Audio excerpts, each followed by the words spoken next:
Hello, Mercs of Mischief. Welcome back to Of Those Lost for our final episode. I'm Kai, your Dungeon Bartholomew Master, and joining me this evening are our incredible party of players. We're going to go around, we're going to do some quick introductions, and we will get to it, starting with Arcady. Hello, guys. I'm Arcady. Today I'm playing Pell. My pronouns are she, her. Pell's pronouns are she, they. And yeah, both Pell and I remain just delighted to be here, even though things are getting like real bad. It's still like, I think things will be fine. Sure, everything's going to be great. Next is Jade. Yo, I'm Jade. I use she, they pronouns. I'm playing Kaja, who also uses she, they pronouns. And right now,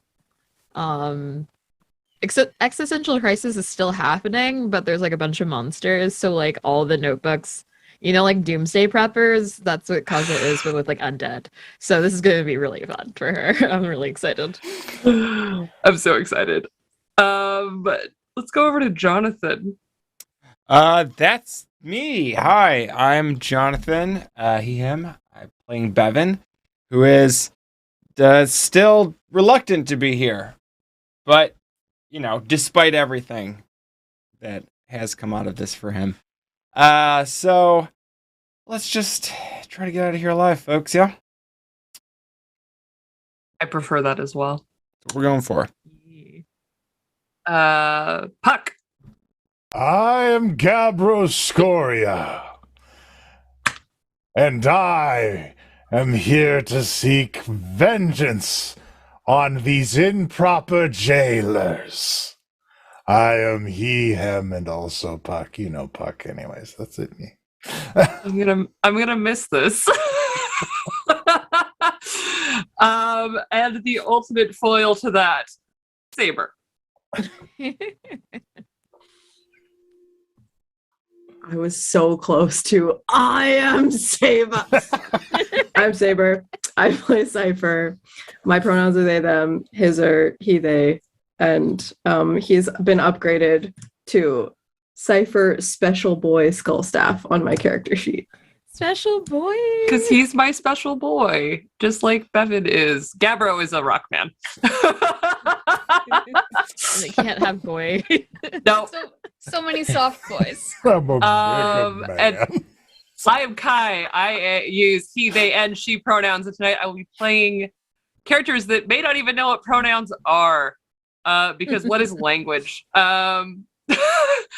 And on that little fun tease, we're going to hop around to look at our lovely tipping system. Thank you all so much for all your support for the show thus far. It has meant a lot. This is actually my very first DM'd adventure, and it is coming to a close, and it has meant so much that you guys have supported the show and our lovely cast and myself. So thank you. Tonight, your tips will go to the final chances for the cast to do crazy things. Everyone has these tokens. As you can see, they're next to their names with the little gold circles. Obviously, the number means how many tokens they have. Each token is good for one advantage roll on a d20, period. Skill check, save, don't care, advantage. But if they decide to save them and they accumulate 5 of them, then they will get a flashback, which is an automatic success on a check of their choosing. They just have to tell us what they have done to deserve said automatic success. Now, should you all feel extra generous this evening and you want to see some chaos in our already chaotic finale, we do have our chaos meter. And what that is a little bit of extra fun for me. So all of the tips that go towards all of the tokens and the flashbacks then accumulate. And if we reach $100, then tonight I will unleash some extra chaos that may come in the form of a boon or a bane to our lovely party. But we hope that they survive and succeed in their trials and tribulations this evening. So here's hoping. It is only for the best, but only the dice will know.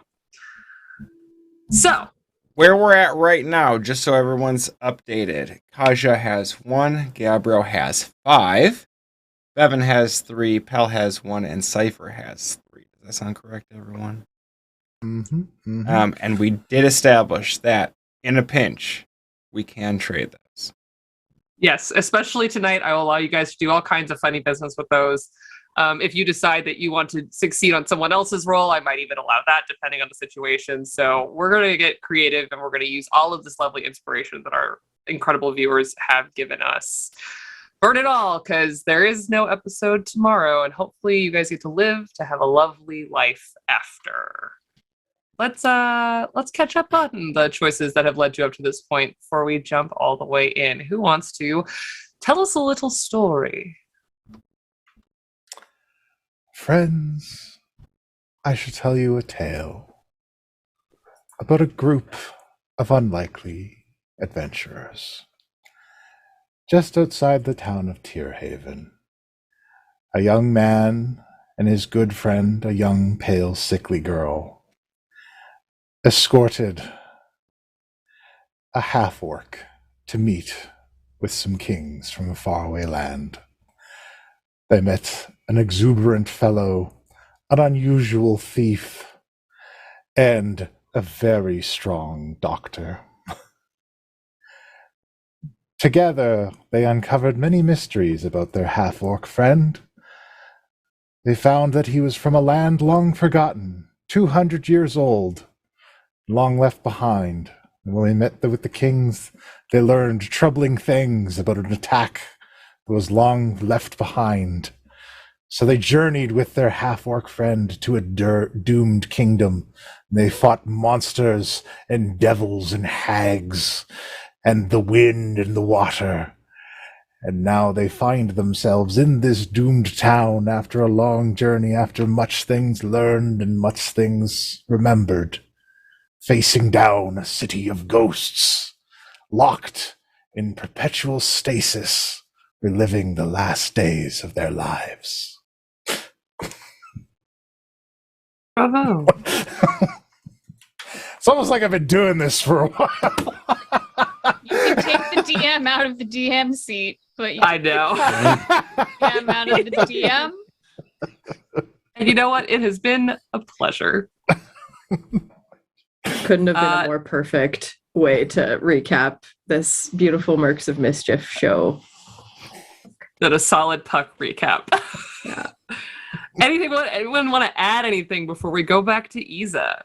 A little narrower in where we are, like here on the scope of where we left off. We have reached Isa, and those aforementioned people are living out their daily lives like nothing has happened, except for one person who we have run into, whose name is, maybe we didn't get it, and maybe it's not in my notes. There we go. Thank Elena. you. Elena, who has claimed that Magistrate Praskovia is the one who has caused all this problem, and gave us some warnings about her, and has been driven pretty crazy from being cursed, allegedly, by Praskovia to not go throughout her days and lose her memory. She's remembered all 200 years of what's happened in Isa now. And she's offered us a place to kind of rest for a little and prepare for our upcoming fight. We also- 101. Yeah. We also got some confirmation on some of the rumors of what exactly happened here. Turns out the council, in order to just gain a big army, opened a portal to hell. And in the process, the souls of the whole protectorate were claimed. And so that's why they're trapped here. And apparently one of the people who abdicated that consul shortly before this happened is my mom, who has been the shadow, sort of granting me boons, and Pell all these years. So that's wild. We're at 3 moms collectively. Nice. Hell yeah. And Three I think between moms? all of you, you have 3 moms total. right, yeah. Oh my Um, gosh, is everyone else's it. family dead? Yeah. Oh my god, you guys are all so tragic. But The hopefully, reality show is called Three Moms, My Sister, and Me. right. So I don't know. Hopefully, we can close a hell portal. At this point, Bevan's just on the live to get out track. I don't know if this is exactly how it's gonna go, but in my mind, there's a 3-stage like boss system that's going on because there's a float. Oh, we didn't mention that she's a floating head, by the way, the magistrate. Oh yes, yes. That's floating really head, important. right. Like, She probably not doesn't punch Yoda. as hard as she used to. So we have like a floating head and a horde of undead. Question mark if that demon that ate Kasha's parents' souls is around. Maybe that's a secondary. And then frickin' Moloch, who's an arch devil thing. So who knows? Maybe we can get them to fight each other. Like Monster Hunter. Uh-huh. Look, I like that plan. I retired that character. Aw. Well, everyone, thank you all for coming thus far on this journey deep into the Hollow. We're going to start with a little flashback.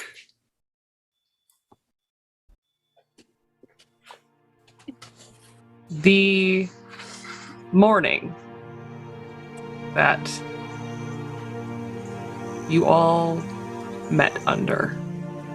The overcast skies on the fields of Hull, the rolling clouds above, and Bevan, Haver, and Pell walking down the road headed towards what was going to be a fated meeting in the marketplace.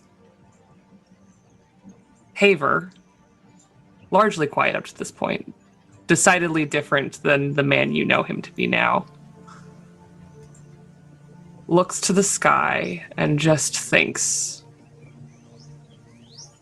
And though many things that he said and did were quiet and to himself on that journey, he looked to the sky in wonder.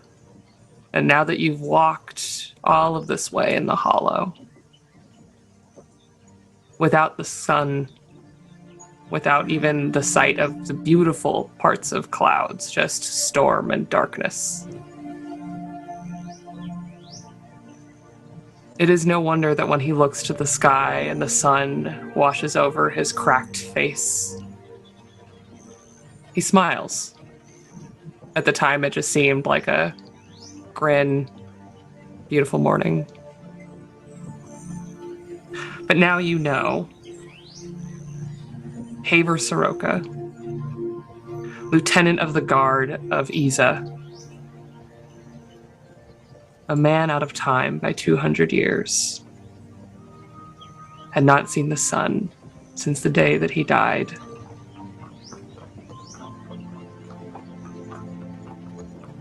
As you walk, you see, for an instant, looking for what this mysterious stranger must be, why he's here, why he's talking about old names and long gone stories. You see just a man. Before you knew that he was a revenant, before you knew anything of Iza and Bolsenia, before you met Cypher, a man maybe also out of time. Gabbro, of the Earth, as he is wont to tell everyone. And Kaja, a woman seeking and seeking and seeking answers. Here now, in the streets of Iza, in a square, just outside of the Vigilant Garrison, the section of the Arcanus Loop, where the guards took post and slept, trained, a wartime section of this otherwise large metropolis. Haver sits quietly, looking over the streets. There is now a man behind those eyes, not a lost wanderer. And he has named people in this city, his family and friends, his co-workers, people that he loved dearly. And he sits and he waits, staring up at his quarry as Haver Soroka, now revenant, reaches his destination. You all rest and wait and gather yourselves as Elena, the speaker of the Lost of Iza, stands guard, looking over the city streets. You have a moment to attend to your final needs, attune to your weapons, check your spells, and maybe pray.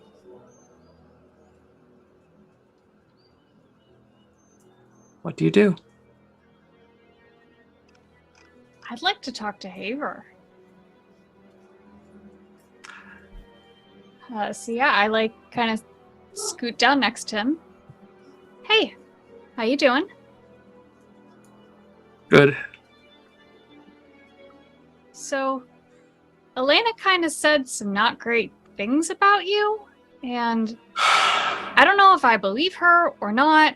I don't want to believe her, because you've been really helpful so far, but I figured the best thing to do was just ask if there's any truth behind what she was saying, that Praskovia sent you? I don't remember. I hope she's wrong. She's been wrong before.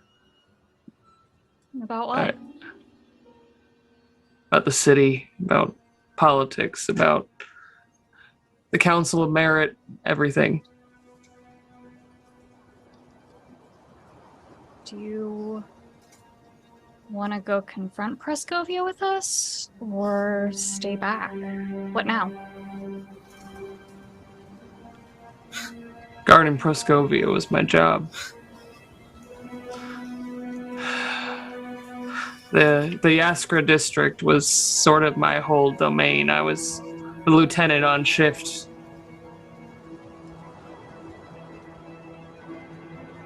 I feel like I have to go. And I insight check him to see Yes.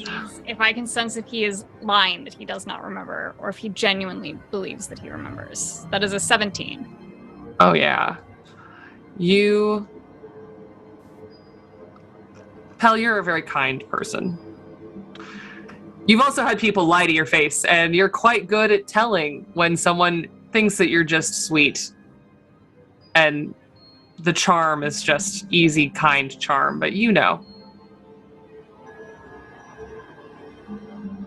Haver looks at you and smiles, and there is an honesty and a sadness. A sadness that he doesn't even fully comprehend himself outside of his lost duty and his city and kingdom. He's not sure he's walking away from this. So, I definitely believe that you don't think Praskovia sent you here to do anything bad, but what if we do get up there and she starts controlling you or something? What if you turn on us? What do you want us to do then? Then stop me. Okay. And I hold out my pinky promise that if something goes wrong and we can't save you, I'll stop you. Something goes wrong, and he takes your pinky and wraps his very strong pinky around yours. He's an archer. He's got strong hands. There used to be a little bunch of trees near the edge of town up by the top of the hill. If you get a chance, just leave me up there. Will do. And I like squeeze with my pinky a little bit to seal it. Hell, Yeah? thank you for giving me a chance.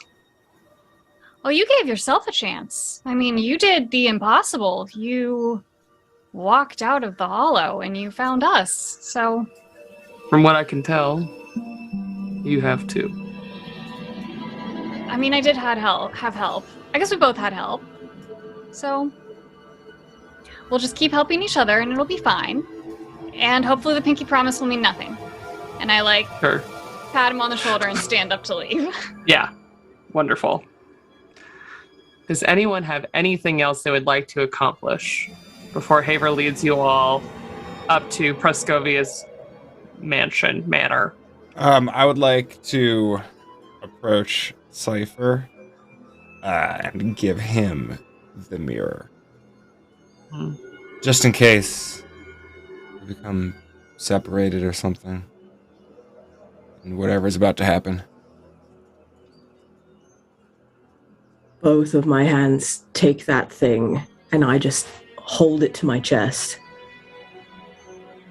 Thank you. Well, Only works if you make it tomorrow, though. it only works if what? You make it till tomorrow. Just used it this morning. Right.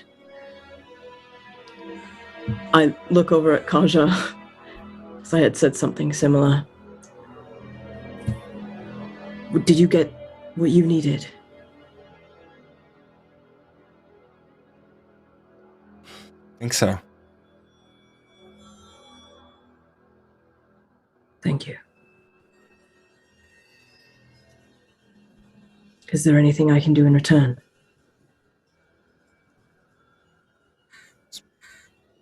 It's not a gift from me, you know, it's not mine to give. Thank you for allowing me to use it today.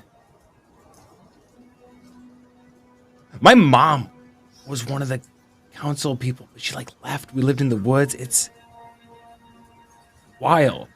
That was the tiefling lady with the Aaron.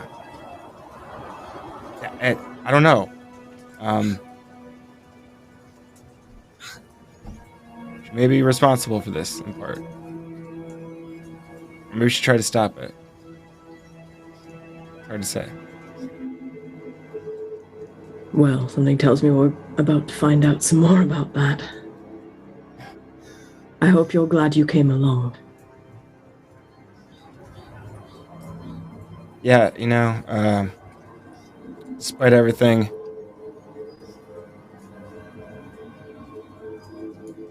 I hope it ends up being worth it. Isn't it already? I think that depends on what happens next. Sure.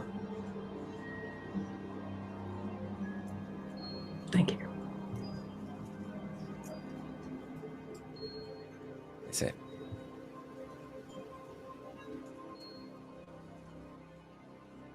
The city streets remain eerily quiet. Alana herself also not making any noise, as she is in fact a non-corporeal ghost. And when you all are done rested, Haver gets up, and you can see it's not hidden that he's ready to go. He's waited, and the pull that has brought him this far is tugging at him.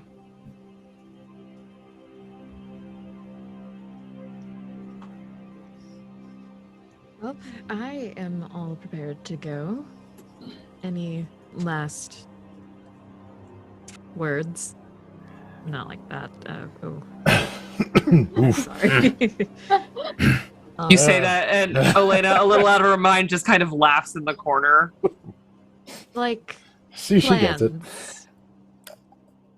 You know, the symbol on my shield looks a little bit weird. I'm going to go fix that, and I'll trail behind. Yeah. And Well, wait, is there anything Kaja you just know goes around about and floating heads? All right, no.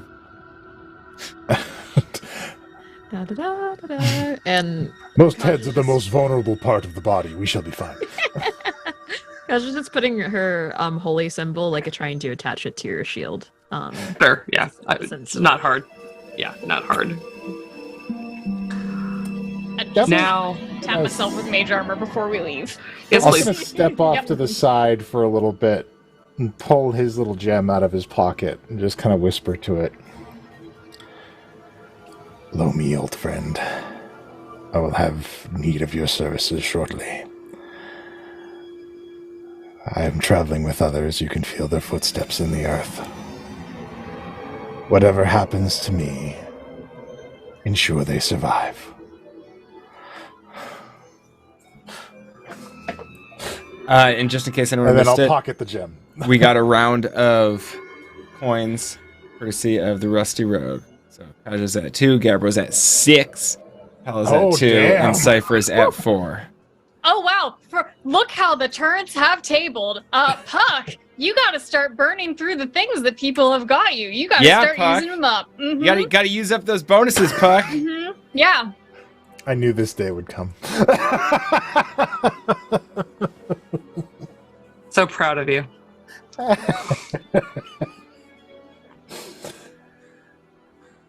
So, Haver is eager to take the lead as you guys gather to forge onward through the Arcanus Ring and into the Vigilant Garrison. All right. Follow close behind him because I'm still sunny and optimistic and also ready to throttle Haver to death as soon as he turns evil. Oh, Yes. mace out, shield open, right up there, ready.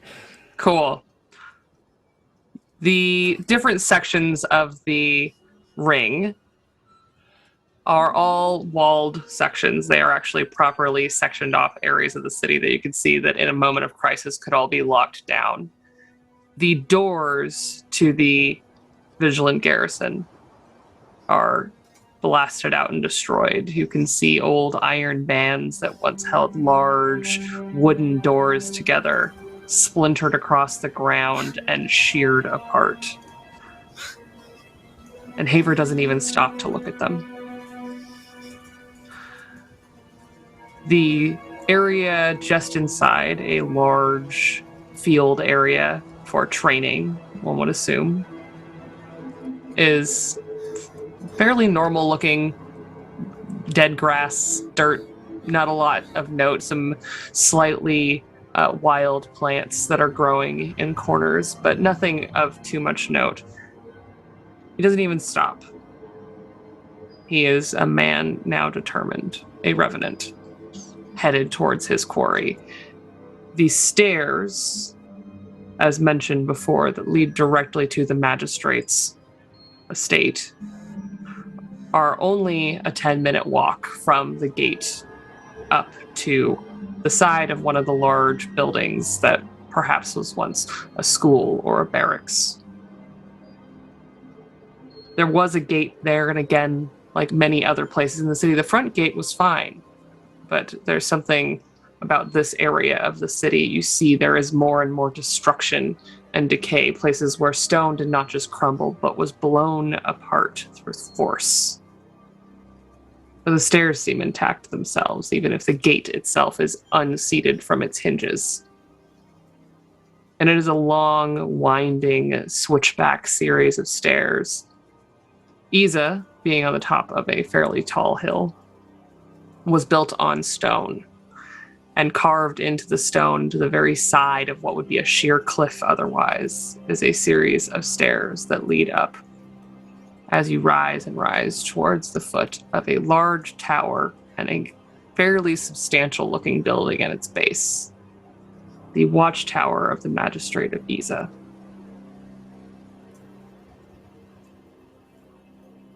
As you crest just to the edge of where the cliff would have sheared off, and around you, you do see where this was just rock face.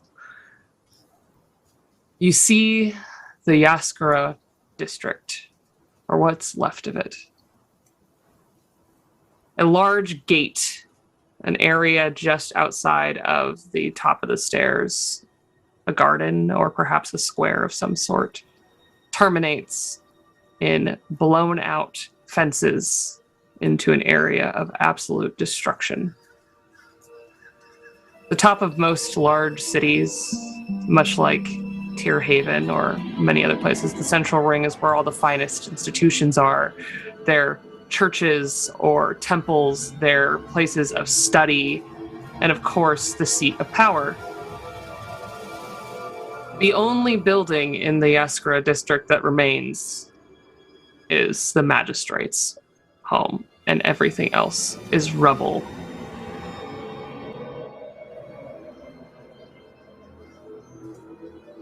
The gate also gone from the stairs at the top.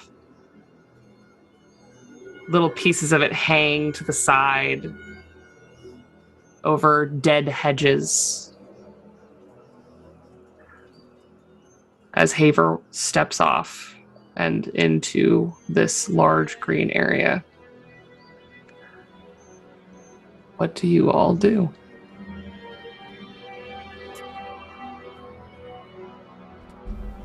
Do we want to follow him, or do we want to try to get the jump? I mean, I'm all for getting jumps.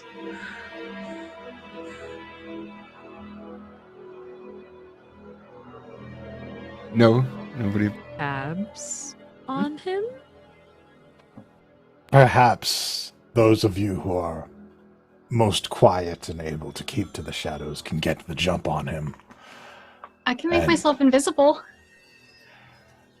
We can cloak our numbers. Those of us who stand out a bit more may have a harder time, but perhaps we'll just flank our friend Haver as he ascends. You want me to make it And stealthier? Do you want to be... I it's just a tower. we can all do it, and I mean, I love it when it happens. Personally, it's beautiful. It's a wonderful thing that occurs. But perhaps if we're split, those of us who can keep to the shadows, and those of us who cannot, maybe two-pronged. Aja, you're good at talking to people. Perhaps going with Ava. That would be wise given the circumstances. And then if it all goes to shit, there's a thing I wanted to try anyways. All right. Okay. I will do little talking. Evan For Thanks will to gods.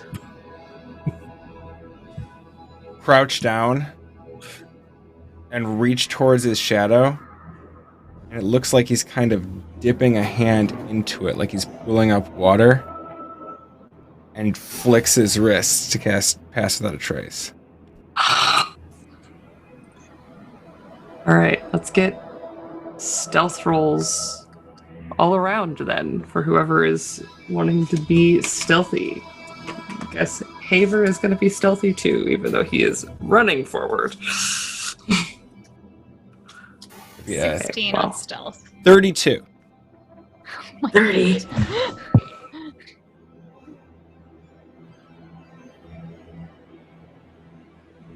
Gabbro? Oh. Damn it, there it is. Haha! That's disadvantage. Yeah. Still real good. That's like 29. Yeah, 29's not bad at all. Kaja. Okay. Oh wait, there's no math. Then it's just a 15. I forgot. There's no. So wait. 15 plus the 10 from... Oh, or did you get a 5? 25. Yeah. 25. Okay. And Up to Haver has the highest stealth of all for once. We did good No on way. this one. Got higher than 40? You got higher? Oh no! Wait, you got 40. Never mind. I forgot that I forgot to add the 10. It just said 30 on there. Sorry, I forgot to add 10 to your 30 stealth roll. It's fun being a dog rogue. I love it. Special darkness. Bevan's shadow seems to almost slide like pools out from the shrubbery and the destroyed statues that seem to litter this area and hug all of you a little closer. I'm actually going to take us over to a map where you guys can kind of get a better view of what's going on. The map? I know. I wonder why. Why would anyone need to go to a map? That's so weird. So random. So, please arrange yourselves accordingly to the order that you guys arrived in. I've kind of put Haver up, starting to walk away.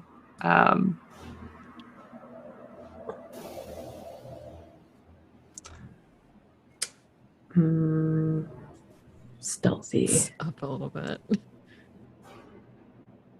Where do I want to be? The bushes. The shrubs, for your knowledge, are 4 feet tall. So if you crouch down behind them, someone might not see you. But they are just dead bushes. There's not any kind of shielding there. So. Cypher, I can see you. You said you wouldn't be speaking. Once the battle started, I'm going to speak less. I thanked the gods too soon.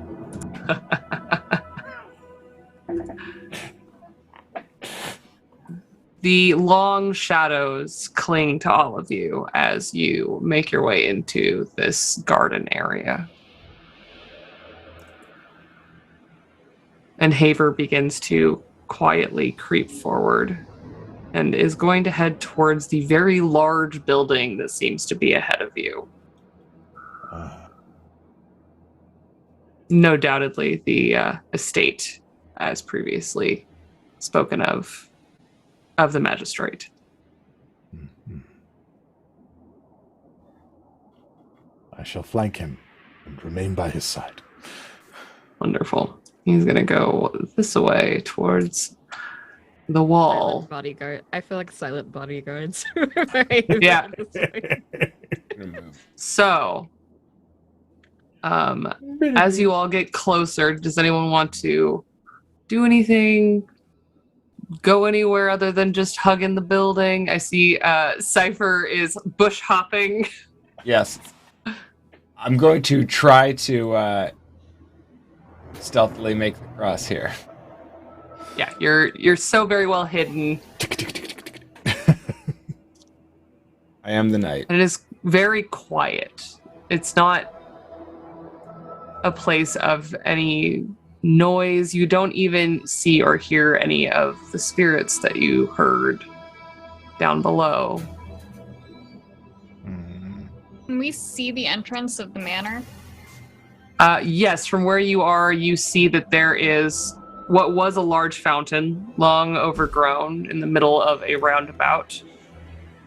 And at the opposite side of it, 2 very large wooden doors, intact. In fact, everything here seems a little cleaner than the rest of the city. Recently touched or some sort of maintenance done to keep it from decaying like the rest of the city. While I was at these statues, could I have gleaned anything from them? Sure, yeah. Go ahead and roll a history check.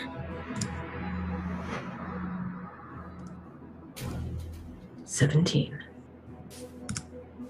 Both the statues that you've run past, the first one in kind of not the greatest repair, are both figures in robes. The first one, a very long, thin-faced being with part of its shoulder just kind of missing, with robes with a deep cowl in the front and a large amulet around their neck. The one just next to you now, a very proud-faced person with just the smallest little beard on their chin and a smile. Huge collar of some sort of jewel, but made of stone, obviously. A pair of arcane people in a city that was once the seat of a magocracy.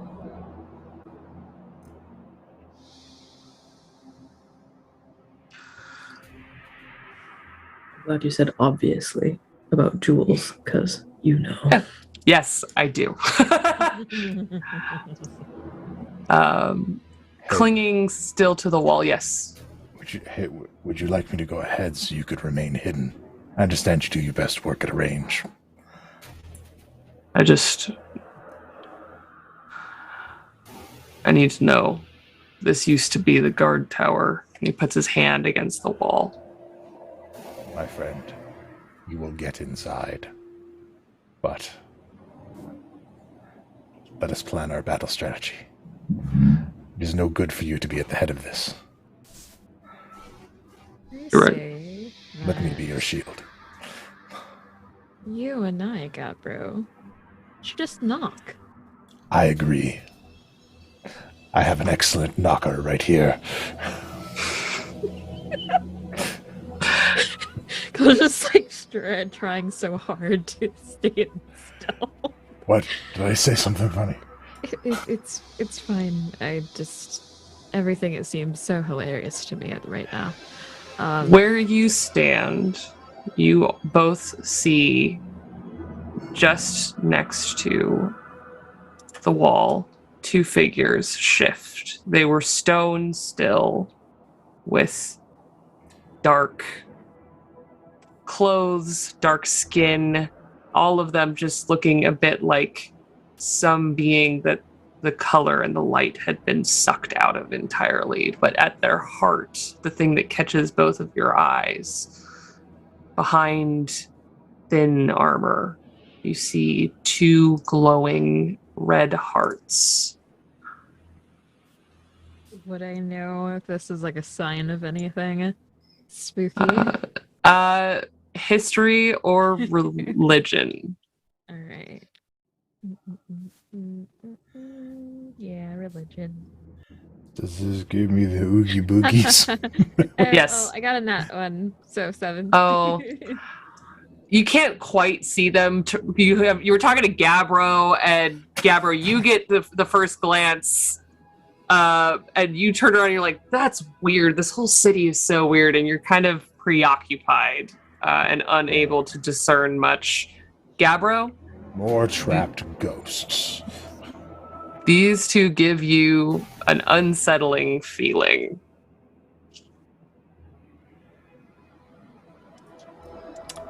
But they don't seem to notice you because you're all fairly well hidden. Well, time to piss that away, and I'm gonna walk up.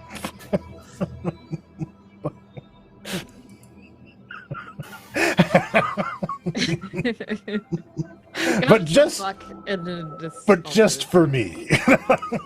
Yes. You walk Hail, forward. friends. Your liberation has come. Both of them look at each other and then look back at you. What do you want? We are here to free you from your servitude. We're not servants. We work here. Can we help you? Do you? What happened yesterday or 3 days ago? We guarded the gate. Okay, bad example. I set the bar too low. Let's... As Okay, I'm going you inside. have this conversation, Kaja, next to you, you see Haver shift and look. A startled look on his face. Is there something the matter? That's Paleza. That's the captain of the guard. What is she doing here? fighters to guard the floating head lady. We have to save her. Alright, I'll try my best. Have the straight. Just a moment. I'll be right back. And Nakasha will also approach the captain, but she still has her hand on her mace, but it's in like a very non-threatening manner. She's trying to be very much not a threatening individual at the moment. Oh, hail, guard! I think Hail? you're the hail. Hello. I believe you're the captain, are you not? I am. Yes, we were just passing through, wanting to see if we could talk to the head. You can talk to me. All right. Yes, we were trying to see if we could, have a meeting or an audience with your superior, if that is possible to relay that information. We are visitors to Isa, as you can see. The magistrate's a bit busy. You're gonna have to come back another time. And what time do you think we should come back? Why don't you go off and we'll make an announcement when there's time again. Interesting. Very interesting. And, do you perhaps, I don't know, work with many of these guards? What are your rounds, if you know? Do you have any places that you'd like to recommend for us to eat or sleep? There's quite a few taverns if you just go down to the Arcana Sloop. Kasha kind of like looks over, like kind of does a gesture because she's obviously like, Haver, what the fuck do I do? But she's gonna like scratch the back of her neck a little bit and cough. I'm so sorry. It's just the entire journey over here was very exhausting. But yes, I really. If you don't mind, I need you to leave. You and your friend and, whoever's skulking back there. Just gonna whisper at Haver. I think you need to step up as someone who might know this person. Yeah. And Haver is going to step out of his extremely good hiding. Alyssa, it's me. Haver, what are you doing? And what was a very together, sort of normal-seeming being begins to flicker and shake.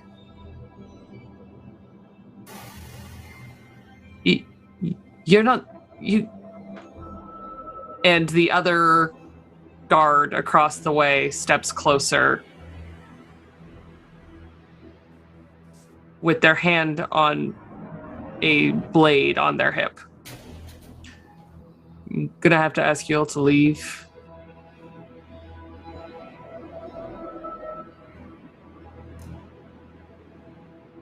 Haver, how does Haver look right now, by chance? Haunted. A little like he's seen a ghost. Huh, funny.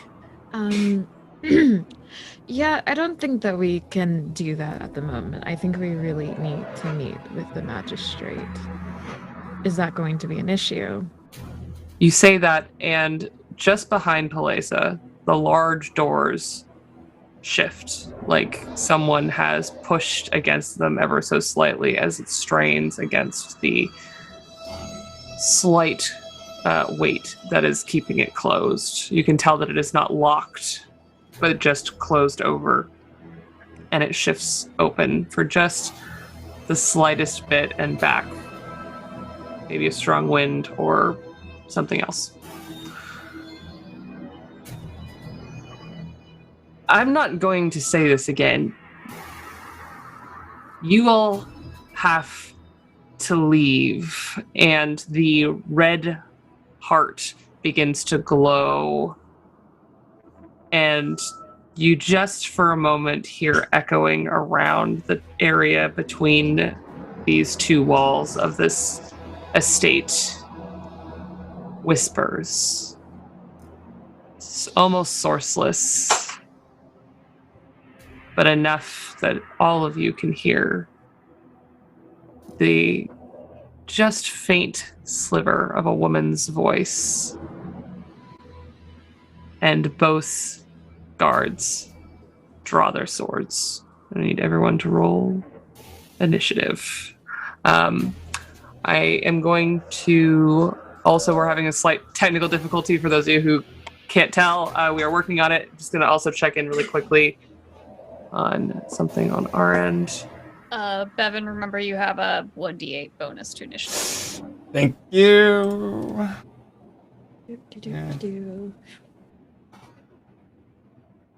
Okay, so that brings me to 7. 17 as well.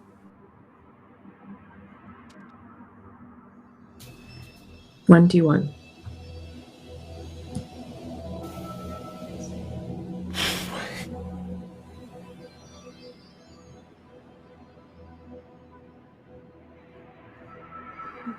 Bevan, what was your actual total initiative? Here. 17. Great. Kaja. 17. With 0 modifier. You said 17? Okay, yeah.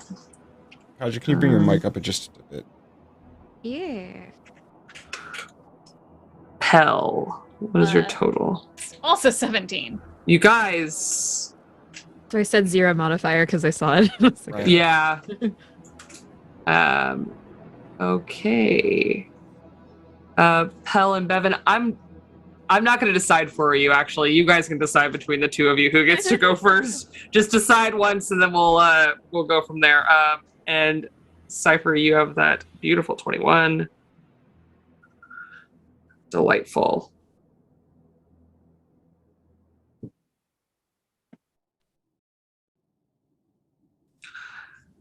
So many 17s, y'all.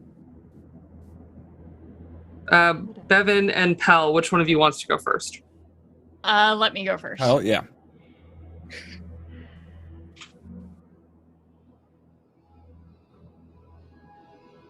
Oh, we're ready. We will fit in Gabbro. He is actually, back. All right. Yeah. Wonderful. Let's go. We'll get Gabbro in this initiative order, and then we will go.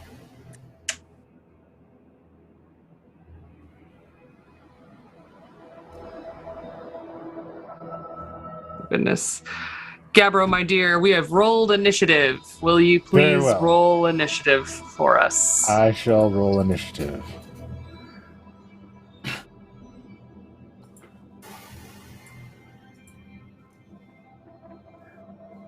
Not bad, not bad. Hey, 19. hey. Got a 19. I'm ready to roll. Fantastic. All right. Top of our order is going to be Cypher. Cypher, the guards have made an aggressive motion towards your party. You have a decent view. You are very well hidden. Well, I don't normally do this, but I'm actually going to step through the dried bushes and come directly toward them, in between both of them. And I'm going to present my rod. Oh, okay. It is a save for them, if I remember correctly. Yes, it is a wisdom saving throw. This is probably the most regal any of you have ever seen me, the most confident you've ever seen me, standing with my rod held out to the two of them. Will you, for our lovely audience and the rest of your party, describe what everyone sees as you emerge from these cracked and dried bushes. What was a robe up over comes down, and from outside of the cloak comes a long black shaft, gold at the bottom, skull sitting atop, gold.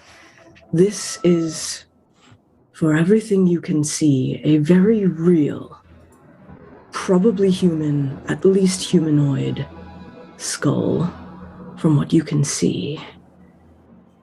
A snake crafted, wrapped around the gold pieces on top of the skull, holding it in place. And as I thrust it forward, I state that I need them to halt their fight. You say this, and they both look to you, not to each other as they have been for most things. And they both drop their hands from their swords and bow their heads. Say in message, and I send to Bevan. I couldn't hear it. You were... Should we bow to? I'm gonna keep hiding. Okay. Gabbro, your friend Skullstaff has just done something very interesting. Mm-hmm. It's your turn. Unless you have more, great and powerful Lord Cypher. I was just going to say that I believe my party members have made it clear that we need to see the Magistrate, and we need to see them now.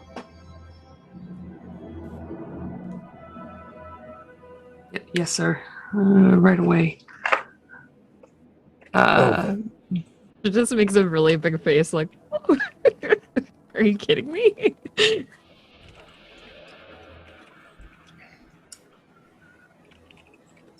We're waiting. If you are going to hold, then there's all of you have turns before them. Oh, So okay. I'm just going to say you guys are welcome to hold your turns for something, or we can progress. Oh, well, I mean, look, if they look like they're going to open the door, absolutely. I'm gonna Yeah, hold them. if Yes. they seem to be just doing what Cypher says, I'm not gonna get involved. Nope. Great. You know what Kaj is gonna do is just walk like right in front of Haver and kind of like look around and cast a hate. So 5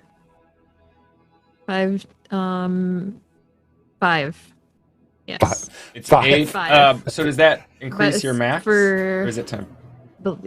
I believe so. Let me read it.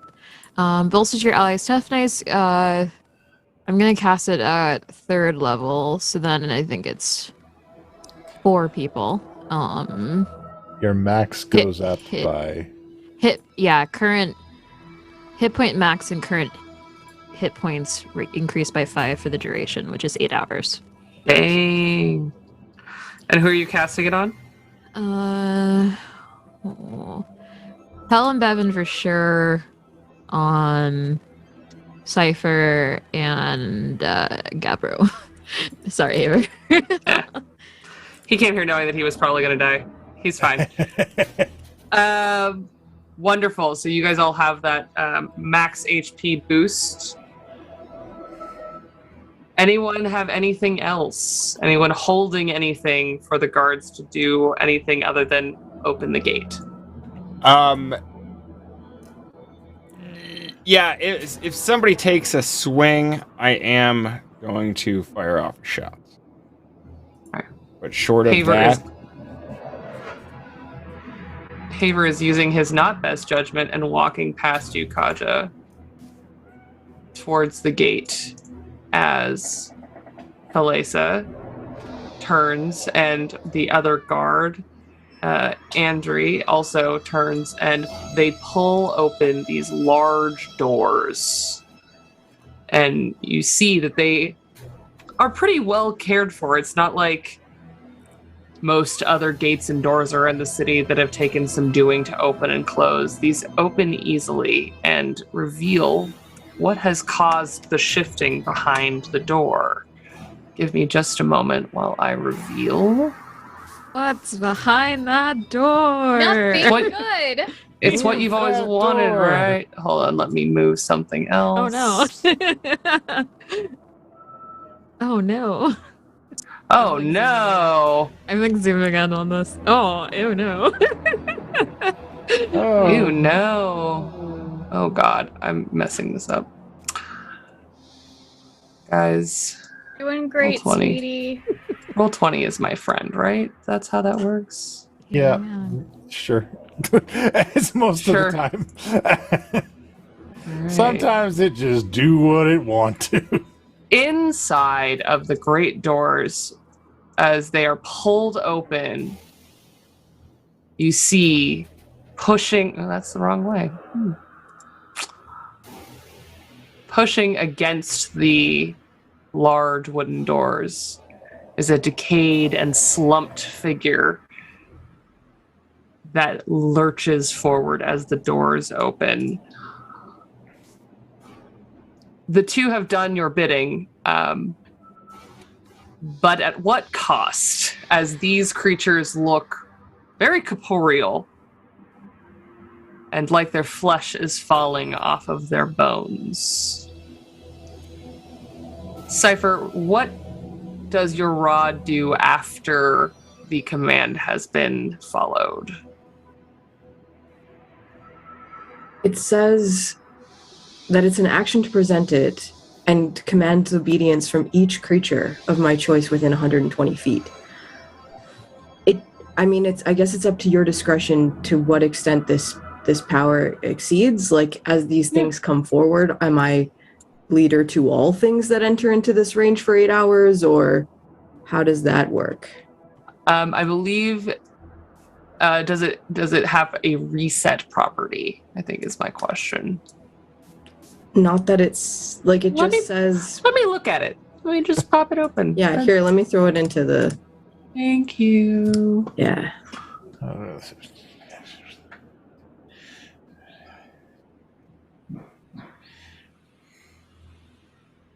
So it does have a reset. So unfortunately, it is on its first use. Okay. But the two guards are charmed by you for 8 hours, so they're gonna just vibe. Good for them. Take me as your leader. These creatures, however, behind the door seem less pleased. And it is their turn, funny Cypher. enough. Cypher, show them your rod. My rod is out. Wave it at them or something. And they are going to run. 1, 2, Oh, I don't like that. 3. Y'all need Actually, to- this one, you see 1,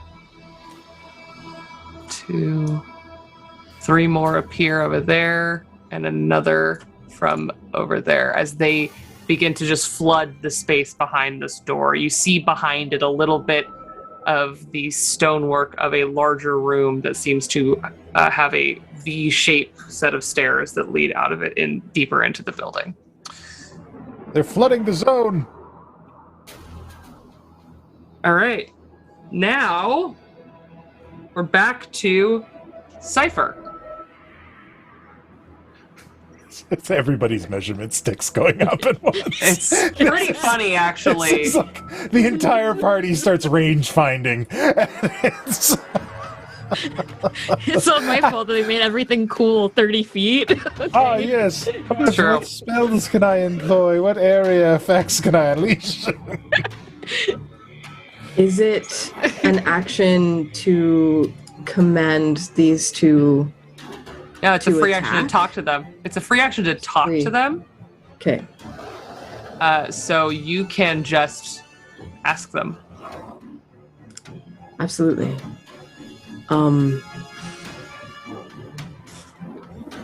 Gods protect us at all costs.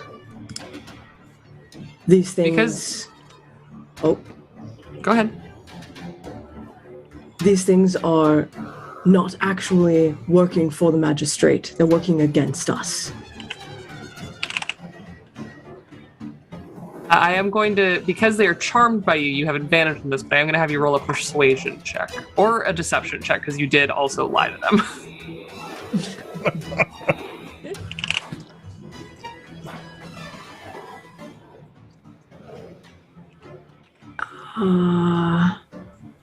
It's just a 10.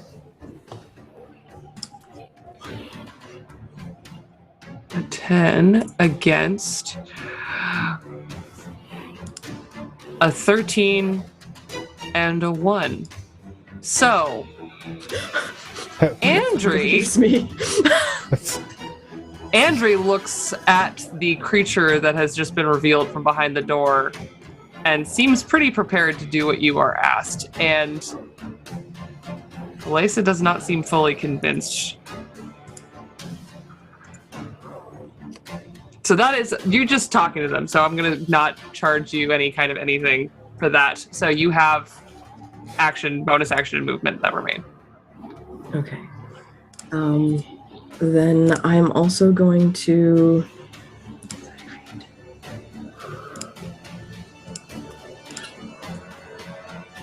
I'm also going to step one step forward and cast Bane on the 3 around Hava. And they have saves. Let's roll some saves for some boys. Gonna be a lot of saving. Yeah, I know. I know what I've done. It's a wisdom save? Charisma. Charisma save. How's a -1? Hey. A 16. 16 matches. Okay, and an 8. So I'm going to guess that number 1 and number 3 are in fact baned. What does your bane look like as it takes shape? Still have the skull staff in one hand, so when I pop the skull off, there's a little knife in there. Slit my hand, whisper something, and put the skull back on, throw my hand out, and the drops of blood spray on these 3. The one that managed to save is partly because you hit Haver in the back instead. He is fine, but the blood splatter instead got all over Haver. And he's just kind of like, what's happening? Why is this going on? My God, Haver, you're bleeding. Ava. Oh, goodness. Get down, Mr. Haver. Can we use those held actions? You absolutely can. There's Okay. a horde of horrible things. Yes. Are the doors open? Can we like see through the doors? You can. There is a room beyond, and there's clearly like hallways that are feeding into this as well. Okay, so we can see the guys behind the doors there. Cool. Yes. Bevan, yeah, as soon as it's like these things start coming out and you can see that there's more back there, he's going to. I gotta go. Alright. He's gonna run out to here so he can get a clear shot in there, and he's going to pull up the bow, and he loads it with an arrow, and lightning starts to crackle out from the string and wrap around it. And I actually am casting the spell Lightning Arrow on this, which should help some stuff. So let's go with the first shot. That'll be a 16. 16's gonna hit. Okay, well I guess let's do these one at a time, so because I don't want to keep firing it's dead stuff. So that's, oh god, it pulls out all the freaking. Oh my gosh. Why does it cast like that? Whoa. Jeez. No, that's Lightning. ridiculous. All right, the lightning Just is the lightning one. so Okay. 10 piercing plus the 1 lightning. Stress. Yeah. Ugh. Wonderful. That stressed me out. You that used was your okay. chromatic longbow. It Right? shoots in all the colors of the rainbow streak behind it. Yeah, for Yeah. those who can't see Roll20, it casts all the types of damage. It rolls the damage for very every dramatically. kind it could do because They anyways. really need to break that out better. Every kind of Anyways, dragon. Yeah. Anyways. Yeah. I mean, total damage 49. So everything's amazing. dead. What number are you shooting at? You shooting at 5? Is that what I I am saw? shooting at the one in the center. So that is Oh, you well. guys So can't see my little numbers. They are So- numbered. that's that damage, and then we got to do the lightning arrow damage if they. So yeah, on the hit, it takes another 4d8, which is 20. And then every creature within 10 feet has to make a dex saving throw. Okay. DC 13. Taking 4 damage, 4 extra damage, or 2 on the... They all Awesome. fail. They all fail. Okay, so they all get the 4 extra lightning damage. So they all take 4 lightning damage.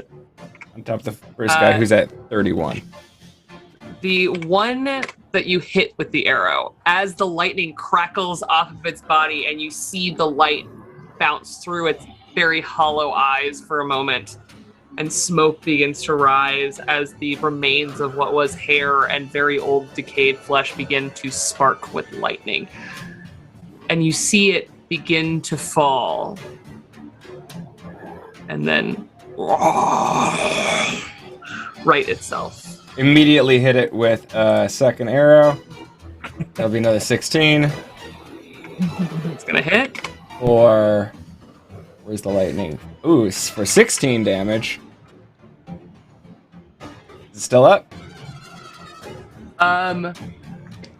This second arrow strikes it, and you just punishing grouping of arrows, just one in the chest and this next one follows directly after, and the lightning shoots through it, and like the shot of lightning just decided to keep traveling, the arrow itself fells the creature and the lightning shocks those around still. Awesome. With a third shot, as he's like continuing to pass through here, we'll go for this guy on the bottom left. And this one is an 11. That will hit. Oh, that will hit. Okay. Well, that one does 12 points plus an extra D8 because this is my first round.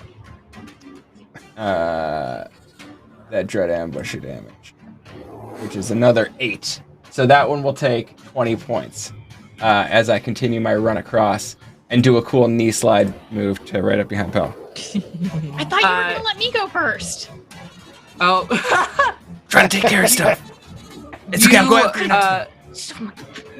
The last shot hits this creature that some of you can barely even see inside of here, and rapidly 1 and 2 both fall immediately down. That is a very good new bow, Red. Yeah, I finally Way got to better use all my than your class old features. one. It's like I'm trying here. I'm helping you.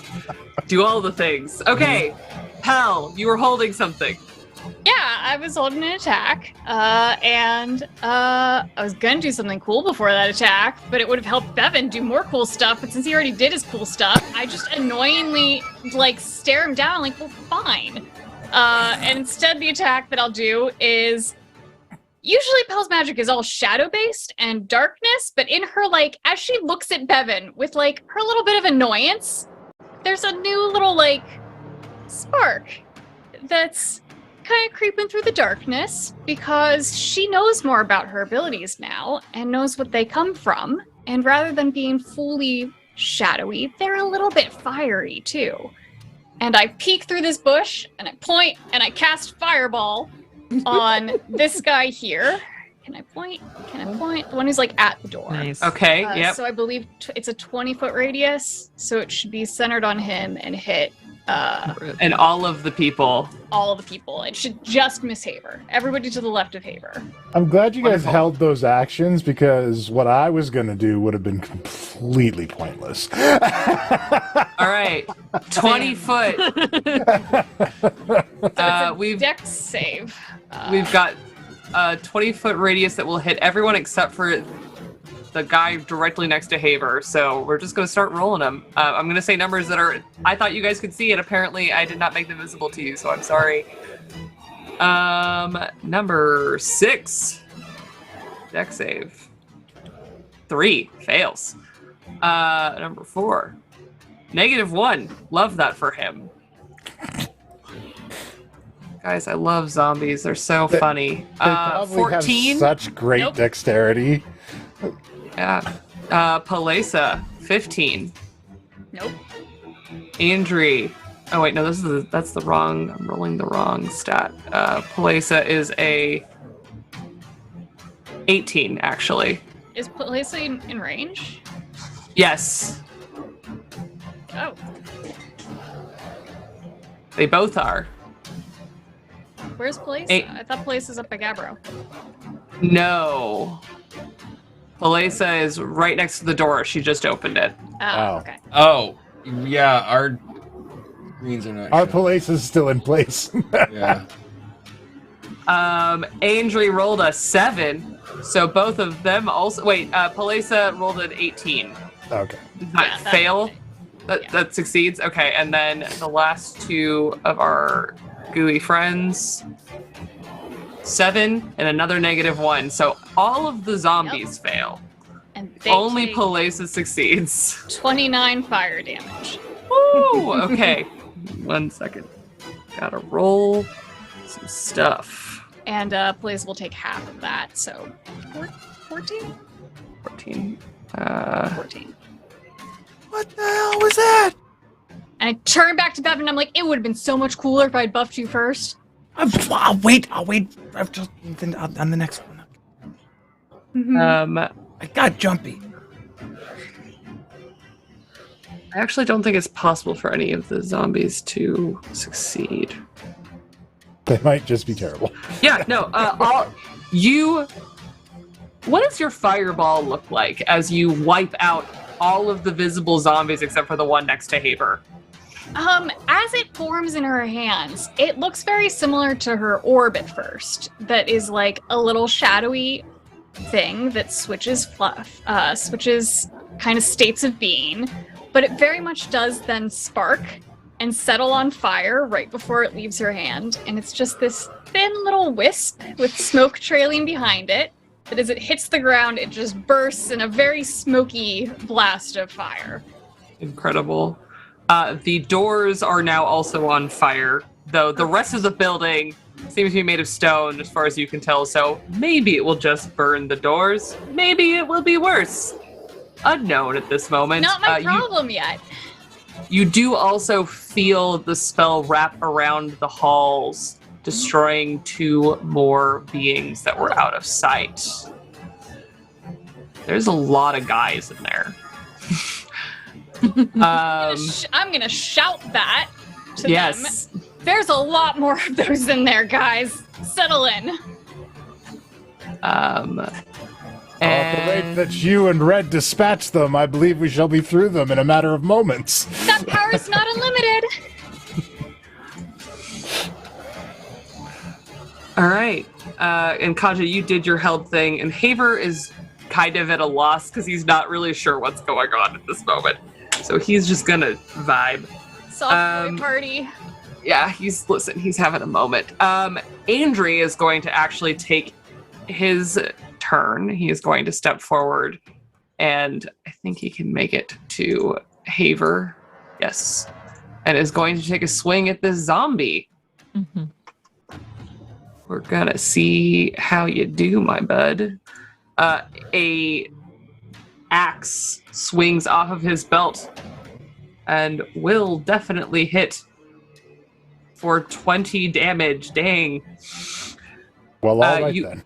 you see this spectral axe swing up as this half-orc just carves through the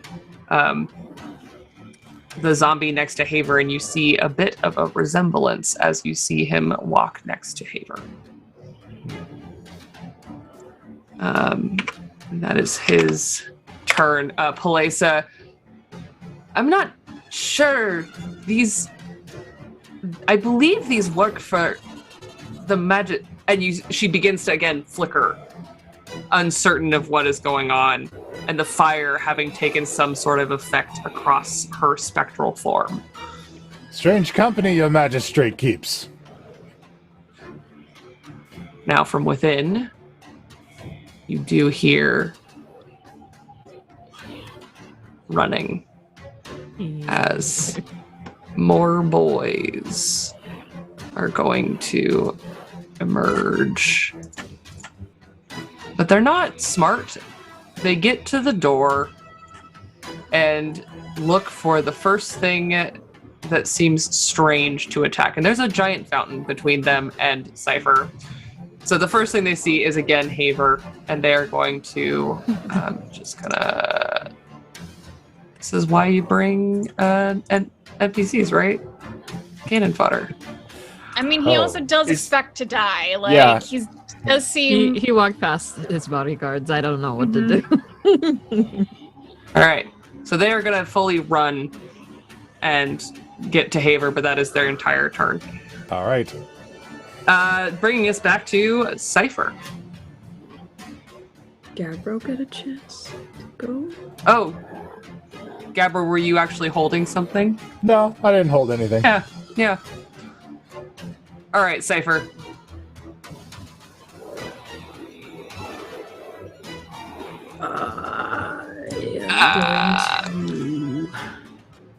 I've got a cool new dagger, and I want to try it out. Gonna run to flank and stab this thing and figure out just how cursed I am. Let's go. Let's do it. Oh, yes. 25. You fully carve through the rotted, hardened flesh of this zombie, and you feel its life force, its unlife force, pulse for just a moment, and it falls against the weight of your blade for just a moment before it straightens back up again, its spine cracking as it uprights itself, possibly for the last time. Do I get my sneak attack damage on that too? It wouldn't have mattered. You took it all the way down to 0. Nice. It died on your blade, and now it's back again because it's a zombie. Bad zombie.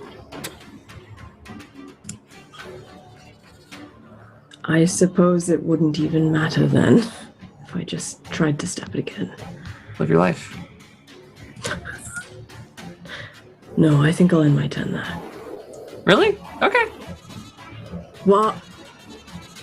Still learning character. I don't know. Do you have 2 attacks? No. Okay, there you go. Then Gabbro.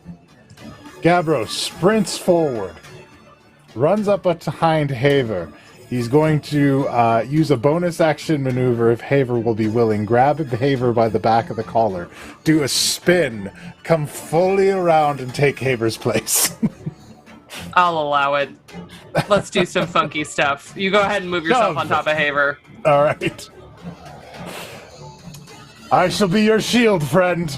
And here comes the attacks. Mace on the one that Cypher hit, because, you know. Yeah. I need something to hold over him. Oh my god. Hey, guess what? 20. You swing into this, and I feel like this mace and you were made for each other because you wail into it and the mace cuts through it like butter. And Cypher, you begin to pull your dagger out as this thing rights itself in this unnatural way, just in time for Gabbro to cut through it, and actually the mace dismembers what was holding this zombie together. right in front of you. It's gone. It's very gone. Thanks, I think. Well, obvious that you needed assistance. And goes to the one on the other side. Yes. And gets a natural 1 on the other one. Buddy. The duality of Roll20. I'm gonna do something because it's funny, because zombies are a silly thing. I'm gonna flip a coin. Okie dokie. And I will tell you what this coin flip is before I do it, which is that with a natural 1, you still hit theoretically. But because this is a natural 1, we're gonna have kind of a wild instance here. I need you to roll me a d6. Excellent. 5. Wonderful. You do, in fact, hit the zombie and not the people that are standing directly next to you. Oh, I'll be so distraught.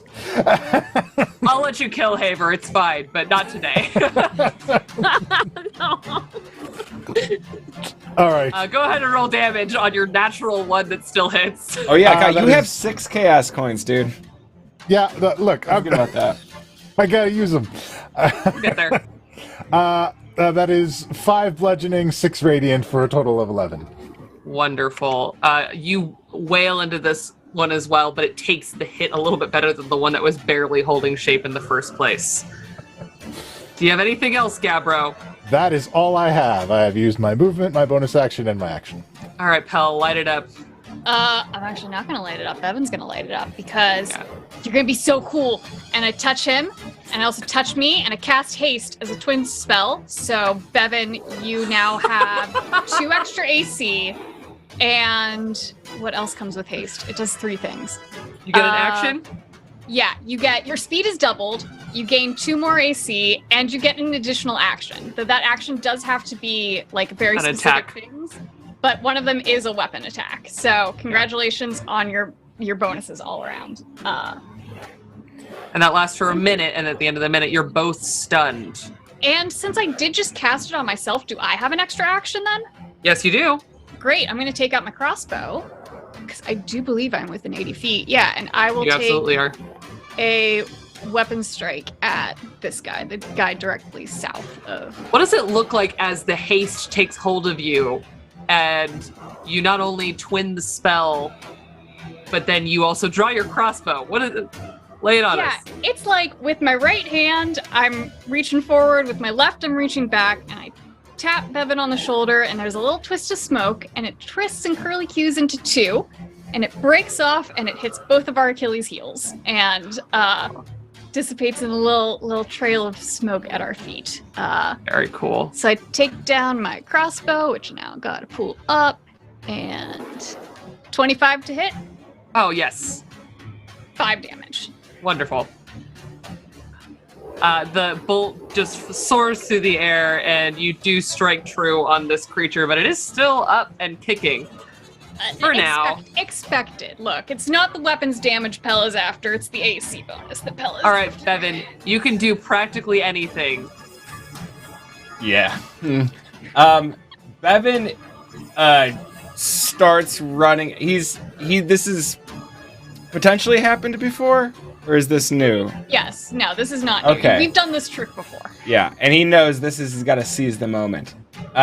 So he will peel around the corner here, fire first arrow into the guy just south of Gabbro. This one? Yeah. That'll be a 15 Yes. Yes. for... Come on. I'm gonna roll 8 billion damage now. Well, then he'll keep moving in. If this ever wants to roll damage, right over here. There we There we go. go.